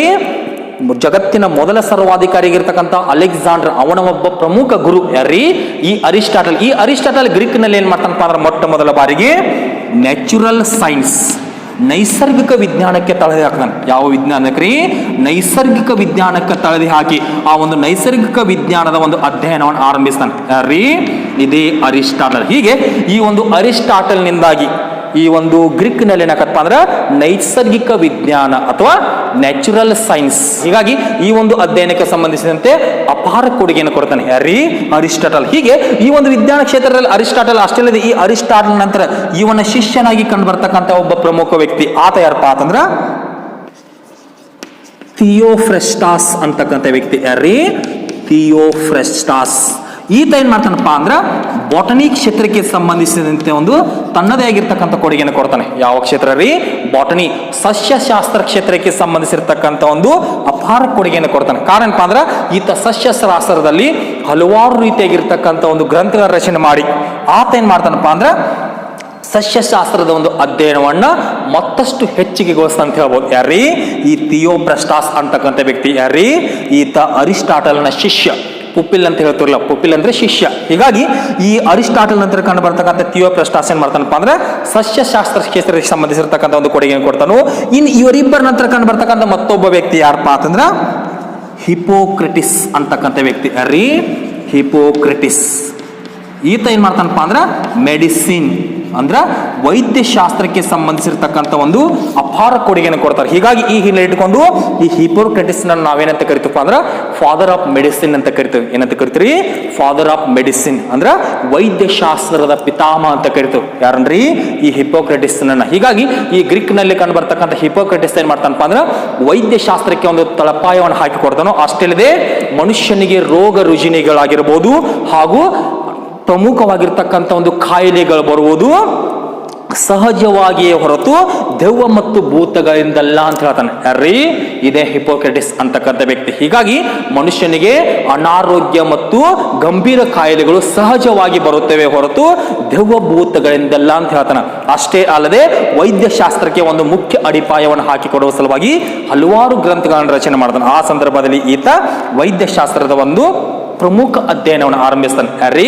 ಹಿಪೋಕ್ರೇಟಿಸ್ ಅಂತಕ್ಕಂಥ ವ್ಯಕ್ತಿ. ಹೀಗಾಗಿ ಈತನನ್ನು ನಾವು ವೈದ್ಯಶಾಸ್ತ್ರದ ಪಿತಾಮಹ ಅಂತ ಕರಿತೀವಿ. ಅಷ್ಟೇ ಅಲ್ಲದೆ ಇವನ ನಂತರ ಮತ್ತೊಬ್ಬ ವ್ಯಕ್ತಿ ಕಂಡು ಬರ್ತಾನೆ. ಯಾರೀ? ಹೆರೋಪಿಲಸ್ ಅಂತಕ್ಕಂಥ ವ್ಯಕ್ತಿ. ಯಾರೀ? ಹೆರೋಪಿಲಸ್. ಈತನನ್ನು ನಾವೇನಂತ ಕರಿತೀವಪ್ಪ ಅಂದ್ರೆ ಫಾದರ್ ಆಫ್ ಅನಾಟಮಿ. ಏನಂತ ಕರಿತೀವಿ? ಫಾದರ್ ಆಫ್ ಅನಾಟಮಿ, ಅಂಗರಚನಾ ಶಾಸ್ತ್ರದ ಪಿತಾಮಹ ಅಂತ ಕರಿತೀವಿ. ಯಾರನ್ರಿ? ಈ ಹೆರೋಪಿಲಸ್ನ. ಹಿಪೋಕ್ರೇಟಿಸ್ನನ್ನ ವೈದ್ಯಶಾಸ್ತ್ರ ಪಿತಾಮಹ ಅಂತ ಕರೆದು ಅವನ ನಂತರ ಕಂಡು ಬರ್ತಕ್ಕಂಥ ಹೆರೋಪಿಲಸ್ ಈತ ಏನ್ ಮಾಡ್ತಾನಪ್ಪ ಅಂದ್ರೆ ಮಾನವನ ದೇಹದಲ್ಲಿ ಕಂಡು ಬರ್ತಕ್ಕಂಥ ಅಂಗಗಳಿಗೆ ಸಂಬಂಧಿಸಿರ್ತಕ್ಕಂಥ ಹಲವಾರು ಕೃತಿಗಳನ್ನು ರಚನೆ ಮಾಡ್ತಾನೆ. ಹೀಗಾಗಿ ಆ ಸಂದರ್ಭದಲ್ಲಿ ಈತ ಅಂಗರಚನಾ ಶಾಸ್ತ್ರಕ್ಕೆ ಸಂಬಂಧಿಸಿದಂತೆ ಒಂದು ಪ್ರಮುಖ ಕೊಡುಗೆಯನ್ನು ಕೊಡ್ತಾರೆ. ಹೀಗಾಗಿ ಈ ಹಿನ್ನೆಲೆ ಇಟ್ಟುಕೊಂಡು ಅವನನ್ನ ಅಂಗರಚನಾ ಶಾಸ್ತ್ರದ ಪಿತಾಮಹ ಅಂತ ಕರಿತೀವಿ. ಹೀಗೆ ಒಟ್ಟಾರೆಯಾಗಿ ಈ ಒಂದು ಗ್ರೀಕರ ಕಾಲಾವಧಿಯಲ್ಲಿ ಕಂಡು ಬರ್ತಕ್ಕಂಥ ವಿಜ್ಞಾನವನ್ನು ತೆಗೆದುಕೊಂಡಾಗ ವಿಜ್ಞಾನಕ್ಕೆ ಸಂಬಂಧಿಸಿದಂತೆ ಸಹ ಇವ್ರು ಏನ್ ಮಾಡ್ತಾರಪ್ಪ ಅಂದ್ರೆ ಅಪಾರವಾಗಿರ್ತಕ್ಕಂಥ ಕೊಡುಗೆ ಕೊಡ್ತಾರೆ. ಉದಾಹರಣೆಗೆ ಅರಿಸ್ಟಾಟಲ್ ಅಂತಕ್ಕಂಥ ವ್ಯಕ್ತಿ ನೈಸರ್ಗಿಕ ವಿಜ್ಞಾನದ ಅಧ್ಯಯನ ಆರಂಭಿಸ್ತಾನು. ಥಿಯೋಫ್ರಸ್ಟಸ್ ಅಂತಕ್ಕಂಥ ವ್ಯಕ್ತಿ ಸಸ್ಯಶಾಸ್ತ್ರಕ್ಕೆ ಸಂಬಂಧಿಸಿರ್ತಕ್ಕಂಥ ಅಪಾರ ಕೊಡುಗೆಯನ್ನು ಕೊಡ್ತಾನು. ಹಿಪೋಕ್ರೇಟಿಸ್ ಅಂತಕ್ಕಂಥ ವ್ಯಕ್ತಿ ವೈದ್ಯಶಾಸ್ತ್ರಕ್ಕೆ ಸಂಬಂಧಿಸಿದಂತ ಒಂದು ಅಪಾರ ಕೊಡುಗೆಯನ್ನು ಕೊಡ್ತಾನು. ಹೆರೋಪಿಲಸ್ ಅಂತಕ್ಕಂಥ ವ್ಯಕ್ತಿ ಅಂಗರಚನಾ ಶಾಸ್ತ್ರಕ್ಕೆ ಸಂಬಂಧಿಸಿರ್ತಕ್ಕಂಥ ಒಂದು ಕೊಡುಗೆಯನ್ನು ಕೊಡ್ತಾನೆ. ಹೀಗೆ ಒಟ್ಟಾರೆಯಾಗಿ ಈ ಒಂದು ಸೈನ್ಸ್ ನಲ್ಲಿ, ಈ ವಿಜ್ಞಾನದಲ್ಲಿ ಕೇವಲ ಈ ರೀತಿಯಾಗಿರ್ತಕ್ಕಂಥ ಗ್ರಂಥಗಳು ರಚನೆ ಆಗುವುದು ಅಷ್ಟೇ ಅಲ್ಲದೆ ಈ ಒಂದು ಖಗೋಳ ಶಾಸ್ತ್ರಕ್ಕೆ ಸಂಬಂಧಿಸಿದಂತ ಗ್ರಂಥಗಳು ಸಹ ರಚನೆ ಆಗೋ. ಯಾವ ಶಾಸ್ತ್ರ ರೀ? ನಾವೇನು ಆಸ್ಟ್ರಾಲಜಿ ಅಂತ ನಾವೇನು ಕರಿತಿರ್ಲಿಲ್ಲ, ಆಸ್ಟ್ರಾಲಜಿ ಖಗೋಳ ಶಾಸ್ತ್ರ ತೆಗೆದುಕೊಂಡಾಗ ಈ ಖಗೋಳ ಶಾಸ್ತ್ರದಲ್ಲಿ ಸಹ ಅಪಾರವಾಗಿರ್ತಕ್ಕಂಥ ಕೃತಿಗಳ ರಚನೆ ಆಗೋ. ಉದಾಹರಣೆಗೆ ಇಲ್ಲಿ ಮುಖ್ಯವಾಗಿ ಇಬ್ಬರು ಜನ ವ್ಯಕ್ತಿಗಳು ಕೊಂಡು ಬರ್ತಾರೆ. ಆ ಇಬ್ಬರು ವ್ಯಕ್ತಿಗಳು ಯಾರಪ್ಪ ಅಂದ್ರೆ ಒಂದು ಕ್ಲಾಡಿಯಸ್ ಟಾಲ್ಮಿ ಅಂತಕ್ಕಂಥ ವ್ಯಕ್ತಿ. ರೀ ಕ್ಲಾಡಿಯಸ್ ಟಾಲ್ಮಿ. ಈತ ಏನ್ ಮಾಡ್ತಾನಪ್ಪ ಅಂದ್ರೆ ಜಿಯೋಸೆಂಟ್ರಿಕ್ ಥಿಯರಿ. ಯಾವ ಥಿಯರಿ ರೀ? ಜಿಯೋಸೆಂಟ್ರಿಕ್ ಥಿಯರಿ, ಭೂ ಕೇಂದ್ರಿತ ಸಿದ್ಧಾಂತವನ್ನು ಮಂಡಿಸ್ತಾನೆ. ಯಾರೀ? ಕ್ಲಾಡಿಯಸ್ ಟಾಲ್ಮಿ ಅಂತಕ್ಕಂಥ ವ್ಯಕ್ತಿ. ಈತ ಏನ್ ಮಾಡ್ತಾನಪ್ಪ ಅಂದ್ರೆ ಇಡೀ ವಿಶ್ವದ ಕೇಂದ್ರ ಬಿಂದು ಭೂಮಿ, ಈ ಭೂಮಿಯ ಸುತ್ತ ಇಡೀ ವಿಶ್ವದ ಗ್ರಹಗಳು ಹಾಗೂ ಸೂರ್ಯ ಸುತ್ತುತ್ತಾವೆ ಅಂತ ಹೇಳ್ತಾನೆ. ಯಾರೀ? ಈ ಕ್ಲಾಡಿಯಸ್ ಟಾಲ್ಮಿ. ಈತ ಏನ್ ಮಾಡ್ತಾನಪ್ಪ ಅಂದ್ರೆ ಭೂ ಕೇಂದ್ರಿತ ಸಿದ್ಧಾಂತವನ್ನು ಮಂಡಿಸ್ತಾನ. ಹೀಗಾಗಿ ಈ ಒಂದು ಭೂ ಕೇಂದ್ರ ಸಿದ್ಧಾಂತ ಏನ್ ಹೇಳ್ಕೊಳುತ್ತೆ ಹೇಳ್ರಿ? ಇಡೀ ವಿಶ್ವದ ಕೇಂದ್ರ ಬಿಂದು ಭೂಮಿ, ಭೂಮಿಯ ಸುತ್ತಲೂ ಇತರೆ ಗ್ರಹಗಳು ಮತ್ತು ಸೂರ್ಯ ಸುತ್ತುತ್ತವೆ ಅಂತ ಹೇಳ್ತಾರೆ. ಹೀಗೆ ಖಗೋಳ ಶಾಸ್ತ್ರದಲ್ಲಿ ಈ ಕ್ಲಾಡಿಯಸ್ ಟಾಲ್ಮಿ ಅಂತಕ್ಕಂಥ ವ್ಯಕ್ತಿ ಭೂ ಕೇಂದ್ರ ಸಿದ್ಧಾಂತವನ್ನು ಮಾಡಿಸ್ತಾನೋ. ಅಷ್ಟೇ ಅಲ್ಲದೆ ಇವನ ನಂತರ ಕಂಡು ಬರ್ತಕ್ಕಂಥ ಮತ್ತೊಬ್ಬ ಪ್ರಮುಖ ವ್ಯಕ್ತಿ ಆತ ಯಾರಪ್ಪ ಅಂತಂದ್ರೆ ಅರಿಸ್ಟಾರ್ಕಸ್ ಅಂತಕ್ಕಂಥ ವ್ಯಕ್ತಿ. ಯಾರೀ? ಅರಿಸ್ಟಾರ್ಕಸ್. ಈತ ಏನ್ ಮಾಡ್ತಾನಪ್ಪ ಅಂದ್ರ ಈ ಒಂದು ಭೂ ಕೇಂದ್ರ ಸಿದ್ಧಾಂತವನ್ನು ಒಪ್ಪುವುದಿಲ್ಲ. ಈತ ಏನ್ ಮಾಡ್ತಾನಪ್ಪ ಅಂದ್ರ ಹೆಲಿಯೋಸೆಂಟ್ರಿಕ್ ಥಿಯರಿಯನ್ನು ಮಂಡಿಸ್ತಾನೆ. ಯಾವ್ದ್ರಿ? ಹೆಲಿಯೋಸೆಂಟ್ರಿಕ್ ಥಿಯರಿ ಅಂದ್ರ ಸೌರ ಕೇಂದ್ರಿತ ಸಿದ್ಧಾಂತವನ್ನು ಮಂಡಿಸ್ತಾನೆ. ಇಲ್ಲೇನು ಕ್ಲಾಡಿಯಸ್ ಟಾಲ್ಮಿ ಹೇಳಿದ್ರಿ ಭೂ ಕೇಂದ್ರ ಸಿದ್ಧಾಂತವನ್ನು ಮಂಡಿಸಿದ್ಲ, ಇದನ್ನ ಒಪ್ಪದೇ ಇರತಕ್ಕಂತ ಈ ಅರಿಸ್ಟಾರ್ಕಸ್ ಏನ್ ಮಾಡ್ತಾನಪ್ಪ ಅಂದ್ರೆ ಹೆಲಿಯೋಸೆಂಟ್ರಿಕ್ ಥಿಯರಿ ಅಂದ್ರೆ ಸೌರ ಕೇಂದ್ರಿತ ಸಿದ್ಧಾಂತವನ್ನು ಮಂಡಿಸ್ತಾನೆ. ಆ ಸೌರ ಕೇಂದ್ರಿತ ಸಿದ್ಧಾಂತದಲ್ಲಿ ಏನು ತಿಳಿಸ್ತಾನಪ್ಪ ಅಂದ್ರೆ ಇಡೀ ವಿಶ್ವದ ಕೇಂದ್ರ ಬಿಂದು ಭೂಮಿಯಲ್ಲ, ಇಡೀ ವಿಶ್ವದ ಕೇಂದ್ರ ಬಿಂದು ಸೂರ್ಯ. ಈ ಸೂರ್ಯನ ಸುತ್ತಲೂ ಇಡೀ ವಿಶ್ವದ ಗ್ರಹಗಳು ಹಾಗೂ ಭೂಮಿ ಸುತ್ತುತ್ತವೆ ಅಂತ ಹೇಳ್ತಾನೆ. ಯಾರೀ? ಈ ಅರಿಸ್ಟಾರ್ಕಸ್ ಅಂತಕ್ಕಂಥ ವ್ಯಕ್ತಿ. ಹೀಗಾಗಿ ಈ ಅರಿಸ್ಟಾರ್ಕಸ್ ಏನ್ ಮಾಡ್ತಾನಪ್ಪ ಅಂದ್ರೆ ಸೌರ ಕೇಂದ್ರಿತ ಸಿದ್ಧಾಂತವನ್ನು ಮಂಡಿಸ್ತಾನೆ. ಹೀಗಾಗಿ ಹೆಲಿಯೋಸೆಂಟ್ರಿಕ್ ಥಿಯರಿ ಇವನ ಪ್ರಕಾರ ಇಡೀ ವಿಶ್ವದ ಕೇಂದ್ರ ಬಿಂದು ಸೂರ್ಯ. ಕ್ಲಾಡಿಯಸ್ ಟಾಲ್ಮಿ ಪ್ರಕಾರ ಏನೈತೆ ಹೇಳಿ ಇಡೀ ವಿಶ್ವದ ಕೇಂದ್ರ ಬಿಂದು ಭೂಮಿ ಅಂತ ಹೇಳಿದ. ಆದ್ರೆ ಈ ಒಂದು ವಾದವನ್ನು ಒಪ್ಪಲಿಲ್ಲ ಯಾರೀ? ಅರಿಸ್ಟಾರ್ಕಸ್ ಅಂತಕ್ಕಂಥ ವ್ಯಕ್ತಿ. ಈತ ಏನ್ ಮಾಡಿಪ್ಪ ಅಂದ್ರೆ ಸೌರ ಕೇಂದ್ರಿತ ಸಿದ್ಧಾಂತವನ್ನು ಮಂಡಿಸಿದ. ಆ ಸಂದರ್ಭದಲ್ಲಿ ಏನ್ ತಿಳಿಸ್ಕೊಡ್ತ್ರಿ? ಇಡೀ ವಿಶ್ವದ ಕೇಂದ್ರ ಬಿಂದು ಸೂರ್ಯ ಅಂತ ಹೇಳ್ದ. ಏನ್ ಅಲ್ಲ ಅಂತ ಹೇಳ್ದ? ಇಡೀ ವಿಶ್ವದ ಕೇಂದ್ರ ಬಿಂದು ಭೂಮಿ ಅಲ್ಲ, ಇಡೀ ವಿಶ್ವದ ಕೇಂದ್ರ ಬಿಂದು ಸೂರ್ಯ ಅಂತ ಹೇಳ್ದ. ಅಷ್ಟಲ್ಲದೆ ಇವನಿಂದ ಪ್ರಯೋಗಗೊಂಡಿರ್ತಕ್ಕಂಥ ಈ ಹೆಲಿಯೋಸೆಂಟ್ರಿಕ್ ಥಿಯರಿ, ಈ ಸೌರ ಕೇಂದ್ರದ ಸಿದ್ಧಾಂತವನ್ನ ಮತ್ತಷ್ಟು ಅಭಿವೃದ್ಧಿಗೊಳಿಸಿರ್ತಕ್ಕಂಥ ವ್ಯಕ್ತಿ ಯಾರಪ್ಪ ಅಂದ್ರೆ ನಿಕೋಲಸ್ ಕೋಪರ್ನಿಕಸ್ ಅಂತಕ್ಕಂಥ ವ್ಯಕ್ತಿ. ಯಾರೀ? ನಿಕೋಲಸ್ ಕೋಪರ್ನಿಕಸ್ ಅಂತಕ್ಕಂಥ ವ್ಯಕ್ತಿ ಏನ್ ಮಾಡ್ಪ ಅಂದ್ರೆ ಅದನ್ನ ಮತ್ತಷ್ಟು ಅಭಿವೃದ್ಧಿಗೊಳಿಸಿದ. ಹೀಗೆ ಒಟ್ಟಾರೆಗೆ ಇವರ ಒಂದು ವಿಜ್ಞಾನದಲ್ಲಿ ಈ ಒಂದು ಪ್ರಮುಖ ವಿಜ್ಞಾನಿಗಳು ಅಷ್ಟಲ್ಲದೆ ಅವರ ಕಾಲಾವಧಿ ಒಂದು ಖಗೋಳ ಶಾಸ್ತ್ರಕ್ಕೆ ಸಂಬಂಧಿಸಿದಂತೆ ಕ್ಲಾಡಿಯಸ್ ಟಾಲ್ಮಿ ಆಗಿರ್ಬೋದು, ಅರಿಸ್ಟಾರ್ಕಸ್ ಅಂತಕ್ಕಂಥ ವ್ಯಕ್ತಿ ತಿಳ್ಕೊಂಡು ಬರ್ತವೆ. ಅಷ್ಟಲ್ಲದೆ ಮುಂದುವರೆದಂತೆ ಜಿಯೋಗ್ರಫಿಗೆ ಸಂಬಂಧಿಸಿದಂತೆ ಯಾವ್ದ್ರಿ? ಜಿಯೋಗ್ರಫಿ ಅಂದ್ರ ಭೂಗೋಳ ಶಾಸ್ತ್ರಕ್ಕೆ ಸಂಬಂಧಿಸಿರತಕ್ಕಂಥ ಒಬ್ಬ ಪ್ರಮುಖ ವಿಜ್ಞಾನಿ ಕಂಡು ಬರ್ತಾನೆ. ಯಾರಪ್ಪ ಅಂತಂದ್ರ ಎರೆಟಾಸ್ತನಿಸ್. ಯಾರೀ? ಎರೆಟಾಸ್ತನಿಸ್. ಈತನನ್ನ ನಾವು ಭೂಗೋಳ ಶಾಸ್ತ್ರದ ಪಿತಾಮಹ ಅಂತ ಕರಿತೀವಿ. ಯಾರನ್ರಿ? ಎರೆಟಾಸ್ತನಿಸ್, ಫಾದರ್ ಆಫ್ ಜಿಯೋಗ್ರಫಿ ಅಂತ ಕರಿತೀವಿ ಎರೆಟಾಸ್ತನಿಸ್ ಅನ್ನ. ಆಸ್ಟ್ರೇಲಿಯಾದ ಈತ ಪ್ರಪಂಚದಲ್ಲಿ ಮೊಟ್ಟ ಮೊದಲ ಬಾರಿಗೆ 320 ಕಿಲೋಮೀಟರ್ ವ್ಯಾಪ್ತಿಯ ಒಂದು ಭೂಪಟವನ್ನು ರಚನೆ ಮಾಡ್ತಾನೆ. ಎಷ್ಟು ಕಿಲೋಮೀಟರ್ ವ್ಯಾಪ್ತಿಯ? 320 ಕಿಲೋಮೀಟರ್ ವ್ಯಾಪ್ತಿಯ ಒಂದು ಭೂಪಟ ರಚನೆ ಮಾಡ್ತಾನೆ. ಹೀಗಾಗಿ ಈ ಹಿಲ್ ಇಟ್ಕೊಂಡು ಈತನ ಮೊಟ್ಟ ಮೊದಲ ಭೂ ನಕ್ಷತ್ರ ತಯಾರಕನು ಅಂತಾನು ಕರಿತು. ಅಷ್ಟಲ್ಲದೆ ಇದೇ ಎರಟಾಸ್ತನಿಸನನ್ನ ಭೂಗೋಳ ಶಾಸ್ತ್ರದ ಪಿತಾಮಹ ಅಂತ ಕರಿತು. ಅಷ್ಟಲ್ಲದೆ ಈತ ಏನ್ ಮಾಡ್ತಾನಪ್ಪ ಅಂದ್ರೆ ಯುರೋಪಿನಿಂದ ಮುಖ್ಯವಾಗಿ ಯುರೋಪಿನ ಮುಖ್ಯ ಭೂಮಿಕೆಯಿಂದ ನಮ್ಮ ಒಂದು ಭಾರತಕ್ಕೆ ತಲುಪುವ ಸಲುವಾಗಿ ಈತ ಪಶ್ಚಿಮದೆಡೆಗೆ ತನ್ನ ಒಂದು ಪ್ರಯಾಣ ಕೈಗೊಳ್ಳಿ ಅಂತ ಮೊಟ್ಟ ಮೊದಲ ಬಾರಿಗೆ ತೀಸಿಕೊಟ್ಟಿರ್ತಕ್ಕಂಥ ವ್ಯಕ್ತಿ ಯಾರೀ? ಇದೇ ಎರಟಾಸ್ತನಿಸ್ ಅಂತಕ್ಕಂಥ ವ್ಯಕ್ತಿ. ಹೀಗೆ ಒಟ್ಟಾರೆಗೆ ಗ್ರೀಕರ ಕಾಲಾವಧಿ ಒಂದು ವಿಜ್ಞಾನ ತೆಗೆದುಕೊಂಡಾಗ ಅಲ್ಲಿ ನಮಗೆ ನೈಸರ್ಗಿಕ ವಿಜ್ಞಾನ ಆಗಿರ್ಬೋದು, ಸಸ್ಯಶಾಸ್ತ್ರ ಆಗಿರ್ಬೋದು, ವೈದ್ಯಶಾಸ್ತ್ರ ಆಗಿರ್ಬೋದು, ಅಂಗರಚನಾಶಾಸ್ತ್ರ ಆಗಿರ್ಬೋದು, ಖಗೋಳಶಾಸ್ತ್ರ ಆಗಿರ್ಬೋದು, ಭೂಗೋಳಶಾಸ್ತ್ರ ಆಗಿರ್ಬೋದು, ಹೀಗೆ ಈ ಒಂದು ಎಲ್ಲ ಕ್ಷೇತ್ರಕ್ಕೆ ಸಂಬಂಧಿಸಿರ್ತಕ್ಕಂಥ ಒಂದು ಮುಖ್ಯ ಕೃತಿಗಳ ರಚನಕವು ಅಷ್ಟಲ್ಲದೆ ಈ ಒಂದು ಎಲ್ಲ ಕ್ಷೇತ್ರಗಳಿಗೆ ಪ್ರಮುಖವಾಗಿರ್ತಕ್ಕಂಥ ಒಂದು ಕೊಡುಗೆ ಕಂಡುಬರುತ್ತೆ. ಯಾರೆಂದ್ರೆ ರೀ ಈ ಒಂದು ಗ್ರೀಕ್ನಲ್ಲಿ ಕಂಡುಬರ್ತಕ್ಕಂಥ ವಿಜ್ಞಾನಗಳಿಂದ ಇದು ಏನಪ್ಪಾ ಅಂದ್ರೆ ಗ್ರೀಕರ ಕಾಲಾವಧಿಯ ಸಾಂಸ್ಕೃತಿಕ ಕೊಡುಗೆಯಲ್ಲಿ ಕಂಡುಬರ್ತಕ್ಕಂಥ ಎರಡನೇ ಒಂದು ಕ್ಷೇತ್ರದ ಒಂದು ಮುಖ್ಯ ಮಾಹಿತಿ. ಯಾವ ಕ್ಷೇತ್ರ ರೀ? ವಿಜ್ಞಾನ ಕ್ಷೇತ್ರಕ್ಕೆ ಸಂಬಂಧಿಸಿರ್ತಕ್ಕಂಥ ಒಂದು ಮುಖ್ಯ ಮಾಹಿತಿ. ಮತ್ತೆ ಮುಂದುವರೆದಂತೆ ನಾವೇನ್ ಮಾಡೋಣಪ್ಪ ಅಂದ್ರೆ ಗ್ರೀಕರ ಕಾಲಾವಧಿಯಲ್ಲಿ ಕಂಡುಬರ್ತಕ್ಕಂಥ ಮೂರನೇ ಒಂದು ಕ್ಷೇತ್ರ ತತ್ವಶಾಸ್ತ್ರಕ್ಕೆ ಸಂಬಂಧಿಸಿರ್ತಕ್ಕಂಥ ಒಂದು ಕೊಡುಗೆಯನ್ನು ನೋಡೋಣ. ಯಾವ ಕ್ಷೇತ್ರ ರೀ? ತತ್ವಶಾಸ್ತ್ರಕ್ಕೆ ಸಂಬಂಧಿಸಿರ್ತಕ್ಕಂಥ ಒಂದು ಕೊಡುಗೆ.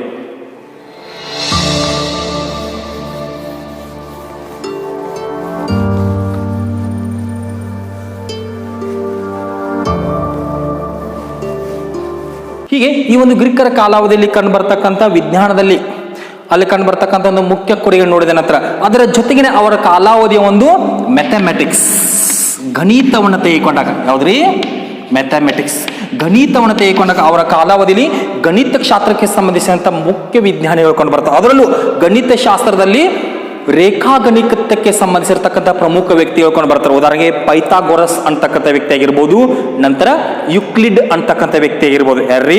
ಪೈಥಾಗೊರಸ್ ಅಂತಕ್ಕಂಥ ವ್ಯಕ್ತಿ ಆಗಿರ್ಬೋದು ಹಾಗೂ ಯುಕ್ಲಿಡ್ ಅಂತಕ್ಕಂಥ ವ್ಯಕ್ತಿಗಳು ಮಾಡ್ತಾರಪ್ಪ ಅಂದ್ರೆ ರೇಖಾಗಣಿತಕ್ಕೆ, ಜಾಮೆಟ್ರಿ ಅಂತ ನಾವೇನು ಕರಿತಿರಲ್ಲ, ಆ ರೇಖಾಗಣಿತ ಕ್ಷೇತ್ರಕ್ಕೆ ಏನ್ ಮಾಡ್ತಾರಪ್ಪ ಅಂದ್ರೆ ಅಪಾರವಾಗಿರ್ತಕ್ಕಂಥ ಒಂದು ಕೊಡುಗೆ ಕೊಡ್ತಾರೆ. ಹೀಗೆ ಅವರ ಕಾಲಾವಧಿಯ ಒಂದು ವಿಜ್ಞಾನ ಅಂತ ಇಕೊಂಡಾಗ ವಿಜ್ಞಾನದಲ್ಲಿ ಕಂಡು ಬರ್ತಕ್ಕಂಥ ಗಣಿತ ಕ್ಷೇತ್ರದಲ್ಲಿಯೂ ಸಹ ಏನಾಗತ್ತಪ್ಪ ಅಂದ್ರೆ ಅಪಾರವಾಗಿರ್ತಕ್ಕಂಥ ಒಂದು ಬೆಳವಣಿಗೆ ಕಂಡು ಬರುತ್ತೆ ಅಂತ ಹೇಳ್ಬೋದು. ಇನ್ನು ಇಷ್ಟೆಲ್ಲ ನೋಡಿದ ನಂತರ ತದನಂತರದ ಅವಧಿಯಲ್ಲಿ ನಾವೇನ್ ಮಾಡೋಣಪ್ಪ ಅಂತಂದ್ರೆ ಅವರ ಕಾಲಾವಧಿಯ ಒಂದು ತತ್ವಶಾಸ್ತ್ರದ ಬಗ್ಗೆ ತಿಳಿದುಕೊಳ್ಳೋಣ. ಯಾವ ಕ್ಷೇತ್ರ ರೀ? ತತ್ವಶಾಸ್ತ್ರ, ಫಿಲಾಸಫಿ. ಗ್ರೀಕರ ಕಾಲಾವಧಿಯಲ್ಲಿ ಕಂಡುಬರ್ತಕ್ಕಂಥ ಒಂದು ತತ್ವಶಾಸ್ತ್ರ ತೆಗೆದುಕೊಂಡಾಗ ಇಲ್ಲಿ ಮುಖ್ಯವಾಗಿ 3 ಜನ ತತ್ವಜ್ಞಾನಿಗಳ ಬಗ್ಗೆ ಚರ್ಚೆನ ಕೈಗೊಳ್ತು.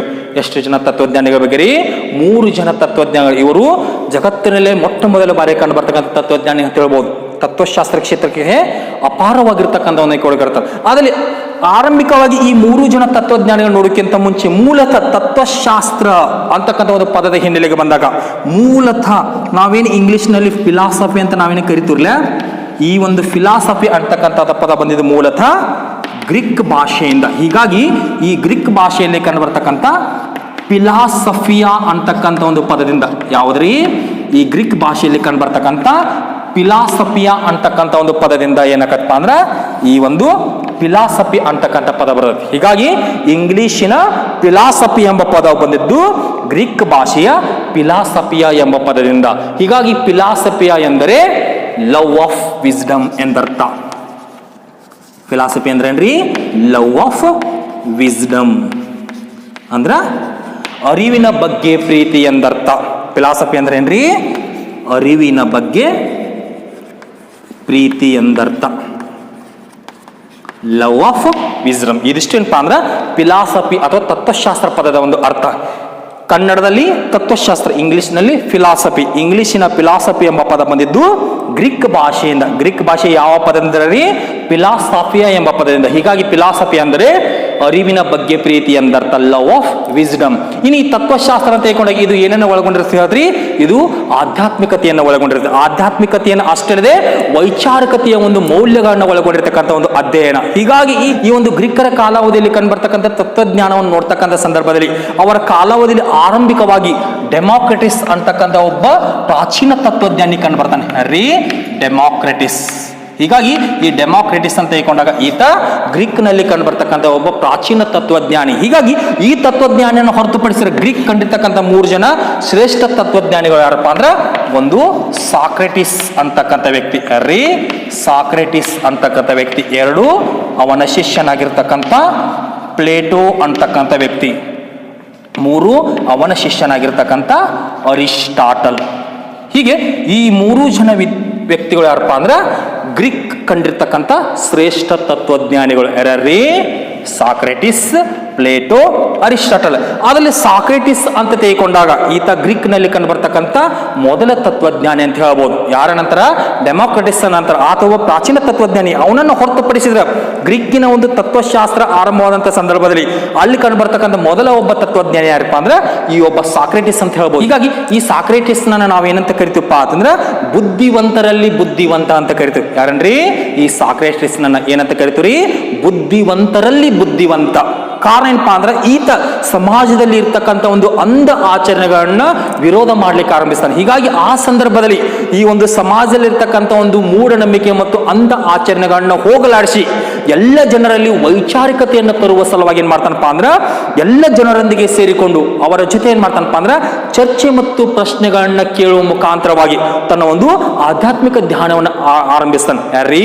ಈ ಸಾಕ್ರೆಟಿಸ್ ಅಂತಕ್ಕಂಥ ವ್ಯಕ್ತಿ. ಈತ ಏನ್ ಮಾಡ್ತಾನಪ್ಪ ಅಂದ್ರೆ ಗ್ರೀಕ್ ನಲ್ಲಿ ಕಂಡು ಬರ್ತಕ್ಕಂಥ ಎಲ್ಲ ಜನರೊಂದಿಗೆ ಸೇರಿಕೊಂಡು ಅವರೊಂದಿಗೆ ಚರ್ಚೆ ಮತ್ತು ಪ್ರಶ್ನೆಗಳನ್ನ ಕೇಳುವುದರ ಮುಖಾಂತರವಾಗಿ ಸಮಾಜದಲ್ಲಿ ಇರ್ತಕ್ಕಂಥ ಮೂಢನಂಬಿಕೆ ಮತ್ತು ಅಂಧ ಆಚರಣೆಗಳನ್ನ ವಿರೋಧಿಸಲಿಕ್ಕೆ ಆರಂಭಿಸ್ತಾನೆ. ವಿರೋಧದ ಸಂದರ್ಭದಲ್ಲಿ ಎಲ್ಲ ಜನರಲ್ಲಿ ಏನ್ ಮಾಡ್ತಾನಪ್ಪ ಅಂದ್ರ ಅರಿವು ಮತ್ತು ವೈಚಾರಿಕತೆಯನ್ನು ಮೂಡಿಸಲಿಕ್ಕೆ ಆರಂಭಿಸ್ತಾನೆ. ಹೀಗಾಗಿ ಈ ಒಂದು ಸಾಕ್ರೆಟಿಸ್ನ ಪ್ರತಿಫಲದಿಂದಾಗಿ ಗ್ರೀಕ್ ನಲ್ಲಿ ಒಂದು ಹೊಸ ವರ್ಗವೇ ಸೃಷ್ಟಿ ಅಂತ ಹೇಳ್ಬೋದು. ಯಾವ್ದಪ್ಪ ಅಂದ್ರ ಮೂಢನಂಬಿಕೆಯನ್ನು ವಿರೋಧಿಸ್ತಕ್ಕಂಥ ಒಂದು ಹೊಸ ವರ್ಗ ಸೃಷ್ಟಿ ಆಯ್ತು. ಹೀಗಾಗಿ ಈ ಸಂದರ್ಭದಲ್ಲಿ ಈ ಒಂದು ಸಾಕ್ರೆಟಿಸ್ನ ಒಂದು ಬೆಳವಣಿಗೆ ಹಾಗೂ ಅವನ ಒಂದು ವ್ಯಕ್ತಿತ್ವವನ್ನು ವಿರೋಧಿಸಿರ್ತಕ್ಕಂಥ ಹಲವಾರು ವ್ಯಕ್ತಿಗಳು ಮಾಡ್ತಾರಪ್ಪ ಅಂದ್ರೆ ಸಾಕ್ರೆಟಿಸ್ ವಿರೋಧಿಸಲಿಕ್ಕೆ ಆರಂಭಿಸ್ತಾರೆ. ಹೀಗಾಗಿ ಈ ಸಂದರ್ಭದಲ್ಲಿ ಎಲ್ಲಿ ಸಾಕ್ರೆಟಿಸ್ ನಿಂದ ನಮಗೆ ಕುತ್ತು ಬರುವುದು ಎಂಬುದು ತಿಳ್ಕೊಂಡು ಈ ಸಾಕ್ರೆಟಿಸ್ ಏನ್ ಮಾಡ್ತಾರಪ್ಪ ಅಂದ್ರೆ ಹ್ಯಾಮ್ಲಾಕ್ ಅಂತಕ್ಕಂಥ ಒಂದು ವಿಷಯವನ್ನು ಕೊಟ್ಟು ಸಾಯಿಸ್ತಾರೆ. ಯಾವ್ದ್ರಿ? ಹ್ಯಾಮ್ಲಾಕ್ ಅಂತಕ್ಕಂಥ ಒಂದು ವಿಷಯವನ್ನು ಕೊಟ್ಟು ಈ ಬುದ್ಧಿವಂತರಲ್ಲಿ ಬುದ್ಧಿವಂತ ಅಂತ ಕರೆಸ್ಕೊಳ್ತಕ್ಕಂಥ ಈ ಸಾಕ್ರೆಟಿಸ್ ಏನ್ ಮಾಡ್ತಾರಪ್ಪ ಅಂದ್ರೆ ಕೊಲೆ ಮಾಡ್ತಾರೆ ಅಂತ ಹೇಳ್ಬೋದು. ಇದು ಗ್ರೀಕ್ ನಲ್ಲಿ ಕಂಡು ಬರ್ತಕ್ಕಂಥ ಮೊದಲ ತತ್ವಜ್ಞಾನಿ ಸಾಕ್ರೆಟಿಸ್ ಬಗ್ಗೆ ಇರತಕ್ಕಂಥ ಒಂದು ಸಣ್ಣ ಮಾಹಿತಿ. ಇನ್ನು ಇವನ ನಂತರ ಕಂಡು ಬರ್ತಕ್ಕಂಥ ಅವನ ಶಿಷ್ಯ ಯಾರಪ್ಪ ಅಂದ್ರೆ ಪ್ಲೇಟೋ. ಪ್ಲೇಟೋ ಅಂತ ಇಕೊಂಡಾಗ ಈತ ಗ್ರೀಕಿನ ಮತ್ತೊಬ್ಬ ಶ್ರೇಷ್ಠ ತತ್ವಜ್ಞಾನಿ. ಹೀಗಾಗಿ ಈ ಗ್ರೀಕಿನ ಶ್ರೇಷ್ಠ ತತ್ವಜ್ಞಾನಿ ಆಗಿರ್ತಕ್ಕಂಥ ಈ ಪ್ಲೇಟೋ ಏನ್ ಮಾಡ್ತಾನಪ್ಪ ಅಂದ್ರೆ ಈತನು ಸಹ ತತ್ವಶಾಸ್ತ್ರಕ್ಕೆ ಸಂಬಂಧಿಸಿದ ತನ್ನದಾಗಿರ್ತಕ್ಕಂಥ ಒಂದು ಕೊಡುಗೆ ಕೊಡ್ತಾರೆ. ಅದ್ರಲ್ಲಿ ಆರಂಭಿಕವಾಗಿ ಈತ ಏನ್ ಮಾಡ್ತಾನಪ್ಪ ಅಂದ್ರೆ ಅಥೆನ್ಸ್ ಅಂತಕ್ಕಂಥ ಒಂದು ಸ್ಥಳದಲ್ಲಿ ಅಕಾಡೆಮಿ ಅಂತಕ್ಕಂಥ ಒಂದು ಸಂಸ್ಥೆಯನ್ನು ಆರಂಭಿಸ್ತಾನೆ. ಯಾವ ಸಂಸ್ಥೆ ಅನ್ರಿ? ಅಥೆನ್ಸ್ ಅಂತಕ್ಕಂಥ ಸ್ಥಳದಲ್ಲಿ ಅಕಾಡೆಮಿ ಅಂತಕ್ಕಂಥ ಒಂದು ಸಂಸ್ಥೆಯನ್ನು ಆರಂಭಿಸ್ತಾನೆ. ಕಾರಣ ಏನಪ್ಪಾ ಅಂದ್ರೆ ಎಲ್ಲ ಜನರೊಂದಿಗೆ ಕುಳಿತುಕೊಂಡು ಹಲವಾರು ರೀತಿಯಾಗಿರ್ತಕ್ಕಂಥ ಒಂದು ಚರ್ಚೆಯನ್ನು ಕೈಗೊಳ್ಳುವ ಸಲುವಾಗಿ ಹಾಗೂ ಸಮಾಜದಲ್ಲಿ ಇರ್ತಕ್ಕಂಥ ಒಂದು ಅಂಧ ಆಚರಣೆಗಳನ್ನ ಹೋಗಲಾಡಿಸಲಿಕ್ಕೆ ಈತ ಅಕಾಡೆಮಿಯನ್ನು ಸ್ಥಾಪನೆ ಮಾಡ್ತಾನೆ. ಹೀಗಾಗಿ ಆ ಸಂದರ್ಭದಲ್ಲಿ ತನ್ನ ಒಂದು ಗುರುವಿನ ಉಪದೇಶಗಳನ್ನು ಒಳಗೊಂಡಿರ್ತಕ್ಕಂಥ ಒಂದು ಕೃತಿಯನ್ನು ರಚನೆ ಮಾಡ್ತಾನೆ. ಹೀಗಾಗಿ ಈ ಒಂದು ಪ್ಲೇಟೋನಿಂದ ರಚನೆಗೊಂಡಿರ್ತಕ್ಕಂಥ ಒಂದು ಮುಖ್ಯ ಕೃತಿ ಯಾವಪ್ಪ ಅಂದ್ರೆ ಡೈಲಾಗ್ ಅಂತಕ್ಕಂಥ ಒಂದು ಕೃತಿ. ಯಾವ್ದ್ರಿ? ಡೈಲಾಗ್ ಅಥವಾ ಸಂಭಾಷಣೆ ಅಂತ ಹೇಳ್ಬೋದು. ಹೀಗಾಗಿ ಈ ಡೈಲಾಗ್ ಅಂತಕ್ಕಂಥ ಕೃತಿ ಏನನ್ನು ಒಳಗೊಂಡಪ್ಪ ಅಂದ್ರೆ ಇದು ಅವನ ಒಂದು ಗುರುವಿನ ಉಪದೇಶಗಳನ್ನ ಒಳಗೊಂಡ. ಯಾರು ರೀ? ಸಾಕ್ರೆಟಿಸ್ ನ ಒಂದು ಉಪದೇಶಗಳು. ಸಾಕ್ರೆಟಿಸ್ ಅಂತ ಹೇಳ್ಕೊಂಡಾಗ ಈತ ಪ್ಲೇಟೋನ ಗುರು, ಅರಿಸ್ಟಾಟಲ್ ಅಂತ ಹೇಳ್ಕೊಂಡಾಗ ಈತ ಪ್ಲೇಟೋನ ಶಿಷ್ಯ. ಹೀಗಾಗಿ ಸಾಕ್ರೆಟಿಸ್ನ ಶಿಷ್ಯ ಪ್ಲೇಟೋ, ಪ್ಲೇಟೋನ ಶಿಷ್ಯ ಅರಿಸ್ಟಾಟಲ್, ಅರಿಸ್ಟಾಟಲ್ನ ಗುರು ಪ್ಲೇಟೋ, ಪ್ಲೇಟೋನ ಗುರು ಸಾಕ್ರೆಟಿಸ್. ಹೀಗಾಗಿ ಗ್ರೀಕ್ನಲ್ಲಿ ಕಂಡು ಬರ್ತಕ್ಕಂಥ ಆರಂಭಿಕ ತತ್ವಜ್ಞಾನಿ ಸಾಕ್ರೆಟಿಸ್ ನೋಡಿದ ನಂತರ ಪ್ಲೇಟೋ ಅಂತ ಬಂದಾಗ ಈತ ಸಾಕ್ರೆಟಿಸ್ನ ಶಿಷ್ಯನೂ ಹೌದು. ಈತ ಏನ್ ಮಾಡ್ತಾನಪ್ಪ ಅಂದ್ರೆ ಅಥೆನ್ಸ್ ನಲ್ಲಿ ಅಕಾಡೆಮಿ ಅಂತಕ್ಕಂಥ ಸಂಸ್ಥೆಯನ್ನು ಆರಂಭಿಸ್ತಾನು. ತದನಂತರದ ಅವಧಿಯಲ್ಲಿ ತನ್ನ ಗುರುವಿನ ಉಪದೇಶಗಳನ್ನ ಒಳಗೊಂಡಿರ್ತಕ್ಕಂಥ ಒಂದು ಮುಖ್ಯ ಕೃತಿಯನ್ನು ರಚನೆ ಮಾಡ್ತಾನೆ. ಅದೊಂದು ಯಾವ್ದಪ್ಪ ಅಂದ್ರೆ ಡೈಲಾಗ್ ಅಂತಕ್ಕಂಥ ಕೃತಿ. ಅಷ್ಟೇ ಅಲ್ಲದೆ ಈತ ಮತ್ತೆರಡು ಕೃತಿಗಳನ್ನು ರಚನೆ ಮಾಡ್ತಾನೆ. ಆ ಎರಡು ಕೃತಿ ಅಂದ್ರೆ ಎರಡನೇ ಒಂದು ಮುಖ್ಯ ಕೃತಿ ಯಾವ್ದ್ರಿ? ರಿಪಬ್ಲಿಕ್ ಎನ್ನುವುದು ಈತನ ಒಂದು ಎರಡನೇ ಕೃತಿ. ಮತ್ತೆ ಮೂರನೇದಾಗಿ ದ ಲಾಸ್ ಎನ್ನುವುದು ಈತನ ಒಂದು ಮೂರನೇ ಕೃತಿ. ಹೀಗೆ ಒಟ್ಟಾರೆಯಾಗಿ ಗ್ರೀಕ್ ನಲ್ಲಿ ಕಂಡು ಬರ್ತಕ್ಕಂಥ ಪ್ಲೇಟೋ ಏನ್ ಮಾಡ್ತಾನಪ್ಪ ಅಂದ್ರೆ ಈ ಮುಖ್ಯವಾಗಿರ್ತಕ್ಕಂಥ ಮೂರು ಕೃತಿಗಳ ರಚನೆ ಮಾಡ್ತಾನೆ. ಯಾವ್ರಿ? ಡೈಲಾಗ್, ರಿಪಬ್ಲಿಕ್ ಮತ್ತು ದಿ ಲಾಸ್. ಲಾಸ್ ಅನ್ನು ಬರೆದ್ರೆ ಲಾಸ್ ಇದು ಕಾನೂನುಗಳೆಂದರ್ಥ. ಲಾಸ್. ಹೀಗೆ ಇದು ಏನಪ್ಪಾ ಅಂದ್ರೆ ಗ್ರೀಕಿನ ಎರಡನೇ ತತ್ವಜ್ಞಾನಿಗೆ ಕಂಡು ಬರ್ತಕ್ಕಂಥ ಪ್ಲೇಟೋನಿಗೆ ಸಂಬಂಧಿಸಿರ್ತಕ್ಕಂಥ ಒಂದು ಪ್ರಮುಖ ವಿಷಯಗಳು. ಇನ್ನು ಮೂರನೇದಾಗಿ ಕಂಡು ಬರ್ತಕ್ಕಂಥ ಒಬ್ಬ ತತ್ವಜ್ಞಾನಿ ಅರಿಸ್ಟಾಟಲ್ ಅಂತ ಇಕೊಂಡಾಗ ಈ ಹಿಂದಿನ ನಾನು ಹೇಳಿದಂತೆ ಅರಿಸ್ಟಾಟಲ್ ಅಂದಾಗ ಯಾರ್ರಿ? ಈತ ನಡೆದಾಡುವ ವಿಶ್ವವಿದ್ಯಾಲಯ ಅಂತ ಕರೆಸ್ಕೊಳ್ತಾನೆ. ಯಾರ್ರಿ? ಈ ಅರಿಸ್ಟಾಟಲ್. ಕಾರಣ ಹೇಳ್ರಿ, ಈತ ಹಲವಾರು ಕ್ಷೇತ್ರಗಳಿಗೆ ಸಂಬಂಧಿಸಿದಂತೆ ಹಲವಾರು ರೀತಿಯಾಗಿರ್ತಕ್ಕಂಥ ಜ್ಞಾನವನ್ನು ಹೊಂದಿರ್ತಾನೆ. ಅದರಲ್ಲಿ ಮುಖ್ಯವಾಗಿ 3 ವಿಷಯಗಳ ಪಿತಾಮಹ ಅಂತ ಕರೆಸ್ಕೊಳ್ತಾನೆ. ಎಷ್ಟು ವಿಷಯಗಳ ಪಿತಾಮಹ ರೀ? 3 ವಿಷಯಗಳು. ಉದಾಹರಣೆಗೆ ಬಯಾಲಜಿ ಆಗಿರ್ಬೋದು, ಪೊಲಿಟಿಕಲ್ ಸೈನ್ಸ್ ಆಗಿರ್ಬೋದು, ಫಿಲಾಸಫಿ ಆಗಿರ್ಬೋದು. ಜೀವಶಾಸ್ತ್ರ, ರಾಜ್ಯಶಾಸ್ತ್ರ, ತತ್ವಶಾಸ್ತ್ರ ಈ ಮೂರು ವಿಷಯಗಳ ಪಿತಾಮಹ ಯಾರಪ್ಪ ಅಂದ್ರೆ ಅರಿಸ್ಟಾಟಲ್ ಅಂತಕ್ಕಂಥ ವ್ಯಕ್ತಿ. Father of biology, father of political science, father of philosophy. ಹೀಗೆ ಜೀವಶಾಸ್ತ್ರದ ಪಿತಾಮಹ, ರಾಜ್ಯಶಾಸ್ತ್ರದ ಪಿತಾಮಹ ಹಾಗೂ ತತ್ವಶಾಸ್ತ್ರದ ಪಿತಾಮಹ ಅಂತ ಕರ್ಸ್ಕೊಳ್ತಕ್ಕಂಥ ಈ ಅರಿಸ್ಟಾಟಲ್ ಏನಿರ್ತಾನಪ್ಪ ಅಂದ್ರೆ ಅಪಾರವಾಗಿರ್ತಕ್ಕಂಥ ಒಂದು ಪಾಂಡಿತ್ಯವನ್ನು ಹೊಂದಿರ್ತಾನೆ. ಹೀಗಾಗಿ ಈ ಹಿಂದೆ ಇಟ್ಕೊಂಡು ಆತನ ನಾವು ವಾಕಿಂಗ್ ಯೂನಿವರ್ಸಿಟಿ, ನಡೆದಾಡುವ ವಿಶ್ವವಿದ್ಯಾಲಯ ಅಂತ ಕರಿತೀವಿ. ಏನಂತ ಕರಿತೀವಿ?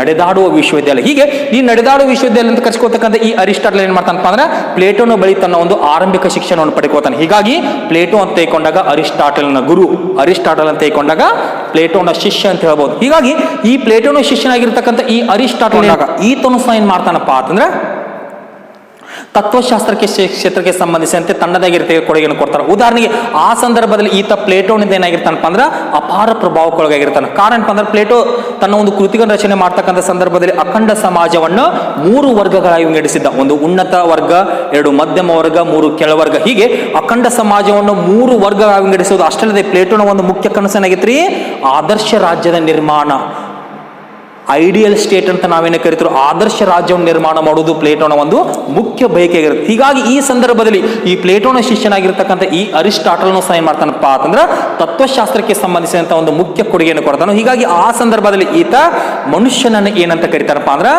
Man is A social animal ಅಂತ ಕರಿತಾನ.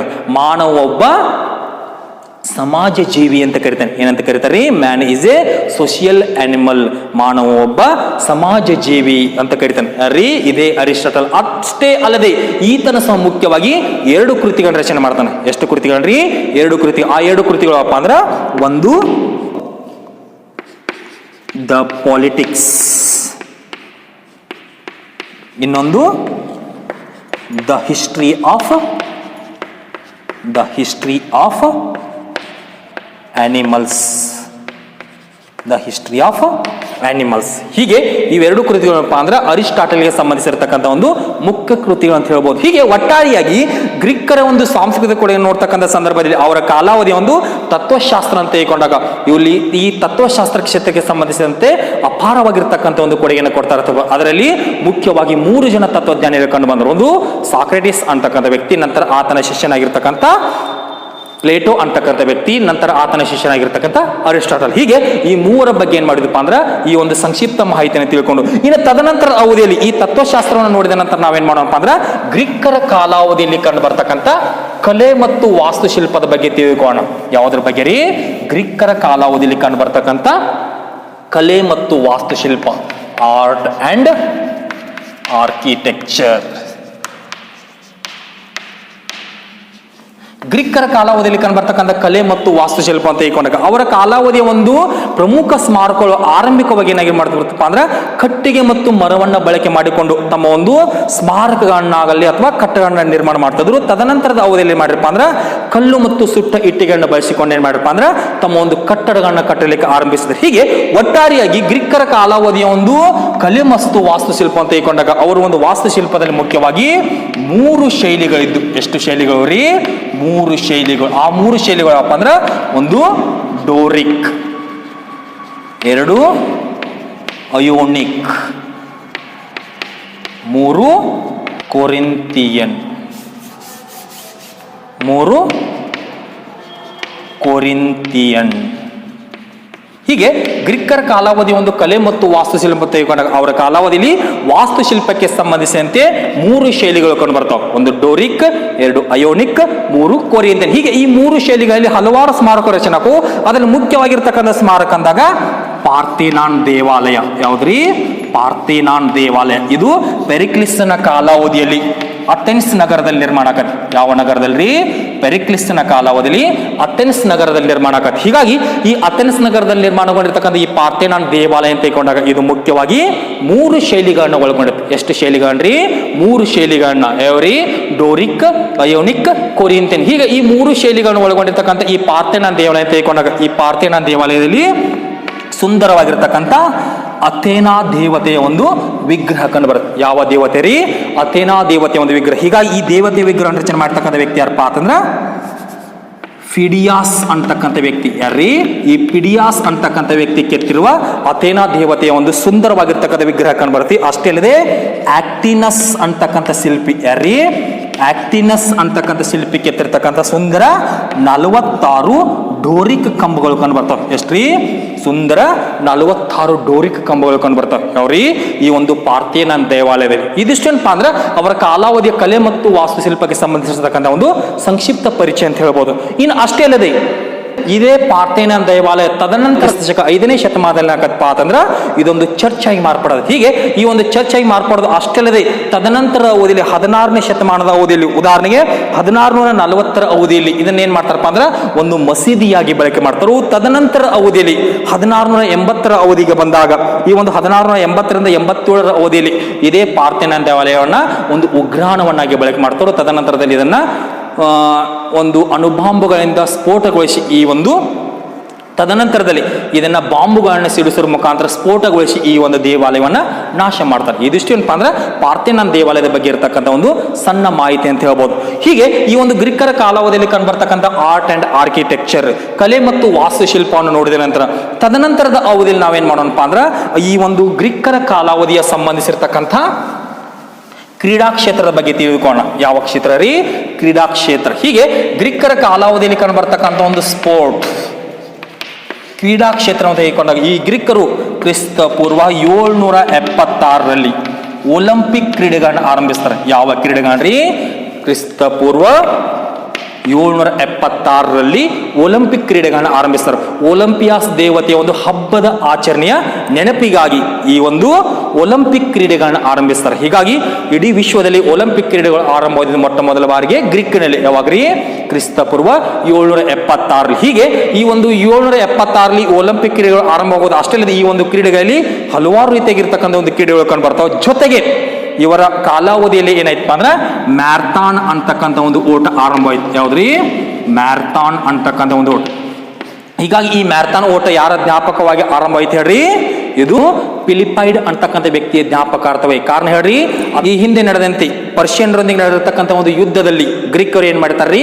ಜಯವನ್ನ ಸಾಧಿಸಿರ್ತಾರೆ. ಹೀಗಾಗಿ ಆ ಜಯ ಸಾಧಿಸಿರ್ತಕ್ಕಂಥ ಸುದ್ದಿಯನ್ನ ತಿಳಿಸುವ ಸಲುವಾಗಿ ಫಿಲಿಪೈಡ್ ಅಂತಕ್ಕಂಥ ವ್ಯಕ್ತಿ ಏನ್ ಮಾಡ್ತಾನಪ್ಪ ಅಂದ್ರೆ ಸುಮಾರು 42.2 ಕಿಲೋಮೀಟರ್ಗಳ ಒಂದು ದೂರದ ಓಟವನ್ನು ಕೈಗೊಂಡು ಆ ಒಂದು ಸುದ್ದಿ ಏನೇನ್ ಮಾಡ್ತಾನಪ್ಪ ಅಂದ್ರೆ ಗ್ರೀಕನ ಎಲ್ಲ ಜನರಿಗೆ ತಿಳಿಸಿ ಕೊನೆಗೆ ಅದೇ ಸ್ಥಳದಲ್ಲಿ ಏನಕ್ಕನಪ್ಪ ಅಂದ್ರೆ ಅಸುನೀಗಿತಾನ ಅಥವಾ ಮರಣಪ್ತಾನೆ. ಹೀಗಾಗಿ ಈ ಸಂದರ್ಭದಲ್ಲಿ ಈ ಫಿಲಿಪೈಡ್ ಅಂತಕ್ಕಂಥ ವ್ಯಕ್ತಿಯ ಜ್ಞಾಪಕಾರ್ಥವಾಗಿ ಈ ಒಂದು ಮ್ಯಾರಥಾನ್ ಅಂತಕ್ಕಂಥ ಒಂದು ಓಟವನ್ನು ಆರಂಭಿಸ್ತಾರೆ. ಹೀಗೆ ಗ್ರೀಕರ ಕಾಲಾವಧಿಯ ಒಂದು ಕ್ರೀಡಾ ಕ್ಷೇತ್ರವನ್ನು ತೆಗೆದುಕೊಂಡಾಗ ಅಲ್ಲಿ ಒಲಿಂಪಿಕ್ ಕ್ರೀಡೆಗಳು ಆರಂಭ ಆಯ್ಕವು. ಒಂದು ಕಡೆ ಈ ಒಲಿಂಪಿಕ್ ಕ್ರೀಡೆಗಳು ಯಾರ ಜ್ಞಾಪಕಾರ್ಥವಾಗಿ? ಒಲಿಂಪಿಕ್ ದೇವತೆ ಅಥವಾ ಒಲಿಂಪಿಕ್ ದೇವತೆಗಳು 12 ದೇವತೆಗಳು ಕಂಡು ಬರ್ತಾರೆ. ಅದರಲ್ಲಿ ಮುಖ್ಯವಾಗಿ ಜಿಯಸ್ ಅಂತಕ್ಕಂಥ ದೇವತೆ. ಯಾರ್ರಿ? ಈ ಒಂದು ಜಿಯಸ್ ಅಂತಕ್ಕಂಥ ದೇವತೆ ಜ್ಞಾಪಕಾರ್ಥವಾಗಿ ಒಲಿಂಪಿಕ್ ಕ್ರೀಡೆಗಳು ಆರಂಭಕ್ಕವು. ಅಷ್ಟಲ್ಲದೆ ಮ್ಯಾರಥಾನ್ ಅಂತಕ್ಕಂಥ ಓಟ ಆರಂಭಕತಿ. ಅದರ ಜೊತೆಗೆ ಇವರ ಕಾಲಾವಧಿಯಲ್ಲಿ ಹಲವಾರು ತೆಗಿರ್ತಕ್ಕಂಥ ಕ್ರೀಡೆಗಳು ಕಂಡು ಬರ್ತಾವೆ. ಉದಾಹರಣೆಗೆ ಉದ್ದು ಜಿಗಿತ ಆಗಿರ್ಬೋದು, ಅಷ್ಟೇ ಅಲ್ಲದೆ ಬಲ್ಲೆ ಎಸೆತ ಆಗಿರ್ಬೋದು, ಅಷ್ಟೇ ಅಲ್ಲದೆ ಕುಸ್ತಿ ಆಗಿರ್ಬೋದು. ಹೀಗೆ ಇನ್ನೂ ಹಲವಾರು ತೆಗಿರ್ತಕ್ಕಂಥ ಒಂದು ಸಣ್ಣ ಕ್ರೀಡೆಗಳು ಇವರ ಕಾಲಾವಧಿಯಲ್ಲಿ ಆಚರಣೆ ಇಲ್ಲದು. ಅಷ್ಟೇ ಅಲ್ಲದೆ ಕ್ರೀಡೆಗಳಲ್ಲಿ ಪಾಲ್ಗೊಂಡಿರ್ತಕ್ಕಂಥ ವ್ಯಕ್ತಿಗಳಿಗೆ ಏನ್ ಮಾಡ್ತಾರಪ್ಪ ಅಂತಂದ್ರೆ ಒಂದು ಪ್ರಶಸ್ತಿಯನ್ನು ಕೊಡ್ತಾರೆ. ಆ ಒಂದು ಪ್ರಶಸ್ತಿ ಯಾವಪ್ಪ ಅಂದ್ರೆ ಆಲಿವ್ ವೃಕ್ಷದ ಒಂದು ಕಿರೀಟ. ಯಾವ್ದ್ರಿ? ಆಲಿವ್ ವೃಕ್ಷದಿಂದ ರಚನೆ ಮಾಡಿರ್ತಕ್ಕಂಥ ಒಂದು ಕಿರೀಟವನ್ನ ಏನ್ ಮಾಡ್ತಾರಪ್ಪ ಅಂದ್ರೆ ಪ್ರಶಸ್ತಿಯಾಗಿ ವಿತರಣೆ ಮಾಡ್ತಾರೆ. ಯಾರ ಕಾಲಾವಧಿಯಲ್ಲಿ? ಈ ಒಂದು ಗ್ರೀಕರ ಕಾಲಾವಧಿಯಲ್ಲಿ. ಇದು ಏನಪ್ಪಾ ಅಂದ್ರೆ ಗ್ರೀಕರ ಕಾಲಾವಧಿಯ ಒಂದು ಕ್ರೀಡಾ ಕ್ಷೇತ್ರಕ್ಕೆ ಸಂಬಂಧಿಸಿರ್ತಕ್ಕಂಥ ಒಂದು ಮುಖ್ಯ ಮಾಹಿತಿ. ಇನ್ನು ತದನಂತರದಲ್ಲಿ ಅವರ ಕಾಲಾವಧಿಯಲ್ಲಿ ಕಂಡು ಬರ್ತಕ್ಕಂಥ ರಿಲಿಜನ್, ಗ್ರೀಕರ ಕಾಲಾವಧಿಯಲ್ಲಿ ಕಂಡುಬರ್ತಕ್ಕಂಥ ಒಂದು ಧರ್ಮವನ್ನು ತೆಗೆದುಕೊಂಡಾಗ, ಗ್ರೀಕರ ಕಾಲಾವಧಿಯ ಒಂದು ಧಾರ್ಮಿಕ ಆಚರಣೆ ತೆಗೆದುಕೊಂಡಾಗ ಅವರು ಆರಂಭಿಕವಾಗಿ ಯಾವುದೇ ರೀತಿಯಾಗಿರ್ತಕ್ಕಂಥ ದೇವರುಗಳನ್ನ ಪೂಜೆ ಮಾಡ್ತಿರಲಿಲ್ಲ. ಕಾರಣ ಏನ್ರಿ? ಗ್ರೀಕರಿಗೆ ದೇವರ ಮೇಲೆ ನಂಬಿಕೆ ಇರಲಿಲ್ಲ. ಹೀಗಾಗಿ ಗ್ರೀಕರಿಗೆ ದೇವರ ಮೇಲೆ ನಂಬಿಕೆ ಇರದೇ ಇರತಕ್ಕಂಥ ಸಂದರ್ಭದಲ್ಲಿ ಇವರು ಸ್ಫುರದ್ರೂಪಿಯಾಗಿರ್ತಕ್ಕಂಥ ವ್ಯಕ್ತಿಗಳನ್ನ ಪೂಜೆ ಮಾಡ್ತಿದ್ರು. ಯಾರನ್ರಿ? ಸ್ಫುರದ್ರೂಪಿಯಾಗಿರ್ತಕ್ಕಂಥ ಒಂದು ವ್ಯಕ್ತಿಗಳನ್ನ ಪೂಜೆ ಮಾಡ್ತಿದ್ರು. ಅಷ್ಟೇ ಅಲ್ಲದೆ ದೇವರ ಮೇಲೆ ಯಾವುದೇ ರೀತಿಯಾಗಿರ್ತಕ್ಕಂಥ ಒಂದು ನಂಬಿಕೆ ಇರಲಿಲ್ಲ. ಹೀಗಾಗಿ ಈ ಸಂದರ್ಭದಲ್ಲಿ ಗ್ರೀಕರ ಕಾಲಾವಧಿ ಒಂದು ಧಾರ್ಮಿಕ ಆಚರಣೆ ತೆಗೆದುಕೊಂಡಾಗ ಅವರು ಮುಖ್ಯವಾಗಿ 12 ದೇವತೆಗಳನ್ನ ಪೂಜೆ ಮಾಡ್ತಾರೆ. ಎಷ್ಟ್ರೀ? 12 ದೇವತೆಗಳನ್ನ. ಆ 12 ದೇವತೆಗಳನ್ನ ಏನಂತ ಕರೀತಾರಪ್ಪ ಅಂದ್ರ ಒಲಿಂಪಿಯಸ್ ದೇವತೆಗಳು ಅಂತ ಕರೀತಾರೆ. ಏನಂತ ಕರೀತಿದ್ರಿ? ಒಲಿಂಪಿಯಸ್ ದೇವತೆಗಳು. ಹೀಗಾಗಿ ಆ ಒಂದು ಒಲಿಂಪಿಯಸ್ ಪರ್ವತದಲ್ಲಿ ಇರ್ತಕ್ಕಂಥ ಈ ಒಂದು 12 ದೇವರುಗಳನ್ನ ಏನ್ ಮಾಡ್ತಾರಪ್ಪ ಅಂದ್ರೆ ಈ ಒಂದು ಗ್ರೀಕರು ಪೂಜೆ ಮಾಡ್ತಾರೆ. ಆ 12 ದೇವರ ಪೈಕಿ ಜಿಯಸ್ ಆಗಿರ್ಬೋದು, ಅಪೋಲೋ ಆಗಿರ್ಬೋದು, ಇವರಿಬ್ಬರು ಏನಪ್ಪಾ ಅಂದ್ರೆ ಮುಖ್ಯ ದೇವತೆಗಳು ಅಂತ ಹೇಳ್ಬೋದು. ಯಾರ ಕಾಲಾವಧಿಗೆ ಸಂಬಂಧಿಸಿದಂತೆ? ಈ ಒಂದು ಗ್ರೀಕರ ಕಾಲಾವಧಿಗೆ ಸಂಬಂಧಿಸಿದಂತೆ. ಹೀಗೆ ಒಟ್ಟಾರೆಯಾಗಿ ಗ್ರೀಕರ ಕಾಲಾವಧಿ ಒಂದು ಸಾಂಸ್ಕೃತಿಕ ಕೊಡುಗೆಗಳನ್ನು ತೆಗೆದುಕೊಂಡಾಗ ನಾವೇನ್ ಮಾಡಿದಪ್ಪ ಅಂದ್ರೆ ಅವರ ಕಾಲಾವಧಿಯ ಸಾಹಿತ್ಯ ಕ್ಷೇತ್ರಕ್ಕೆ ಸಂಬಂಧಿಸಿದಂತ ಕೊಡುಗೆಗಳಾಗಿರ್ಬೋದು, ನಂತರ ವಿಜ್ಞಾನ ಕ್ಷೇತ್ರಕ್ಕೆ ಸಂಬಂಧಿಸಿದಂತ ಕೊಡುಗೆಗಳಾಗಿರ್ಬೋದು, ತತ್ವಶಾಸ್ತ್ರ ಕ್ಷೇತ್ರಕ್ಕೆ ಸಂಬಂಧಿಸಿದಂತ ಕೊಡುಗೆಗಳಾಗಿರ್ಬೋದು, ಅಷ್ಟೇ ಅಲ್ಲದೆ ಕಲೆ ಮತ್ತು ವಾಸ್ತುಶಿಲ್ಪಕ್ಕೆ ಸಂಬಂಧಿಸಿದಂತೆ, ಕ್ರೀಡಾ ಕ್ಷೇತ್ರಕ್ಕೆ ಸಂಬಂಧಿಸಿದಂತೆ, ಧಾರ್ಮಿಕ ಕ್ಷೇತ್ರಕ್ಕೆ ಸಂಬಂಧಿಸಿದಂತೆ, ಹೀಗೆ ಇಷ್ಟೆಲ್ಲ ಒಂದು ವಿವರಗಳನ್ನ ಏನ್ ಮಾಡಿದಪ್ಪ ಅಂದ್ರೆ ಈ ಒಂದು ಅವಧಿಯಲ್ಲಿ ಚರ್ಚೆಯನ್ನು ಕೈಗೊಂಡು ಇದರೊಂದಿಗೆ ನಾವು ಅಧ್ಯಯನ ಮಾಡ್ತಕ್ಕಂಥ ಗ್ರೀಕ್ ಸಾಮ್ರಾಜ್ಯ ಅಂತಕ್ಕಂಥ ಅಧ್ಯಾಯ ಮುಕ್ತಾಯಗೊಳ್ಳುತ್ತೆ. ಮತ್ತೆ ಮುಂದಿನ ತರಗತಿಯಲ್ಲಿ ರೋಮನ್ ಸಾಮ್ರಾಜ್ಯ ಅಂತಕ್ಕಂಥ ಒಂದು ಹೊಸ ಅಧ್ಯಾಯವನ್ನು ಆರಂಭಿಸಿ ಅದರ ಬಗ್ಗೆ ಏನೋ ಒಂದು ಎಲ್ಲ ವಿವರವನ್ನು ಕೈಗೊಳ್ಳೋಣ ಅಂತ ಹೇಳ್ತಾ ಇಲ್ಲಿಗೆ ನನ್ನ ತರಗತಿಯನ್ನು ಮುಕ್ತಾಯಗೊಳಿಸುತ್ತೇನೆ. ನಮಸ್ಕಾರ.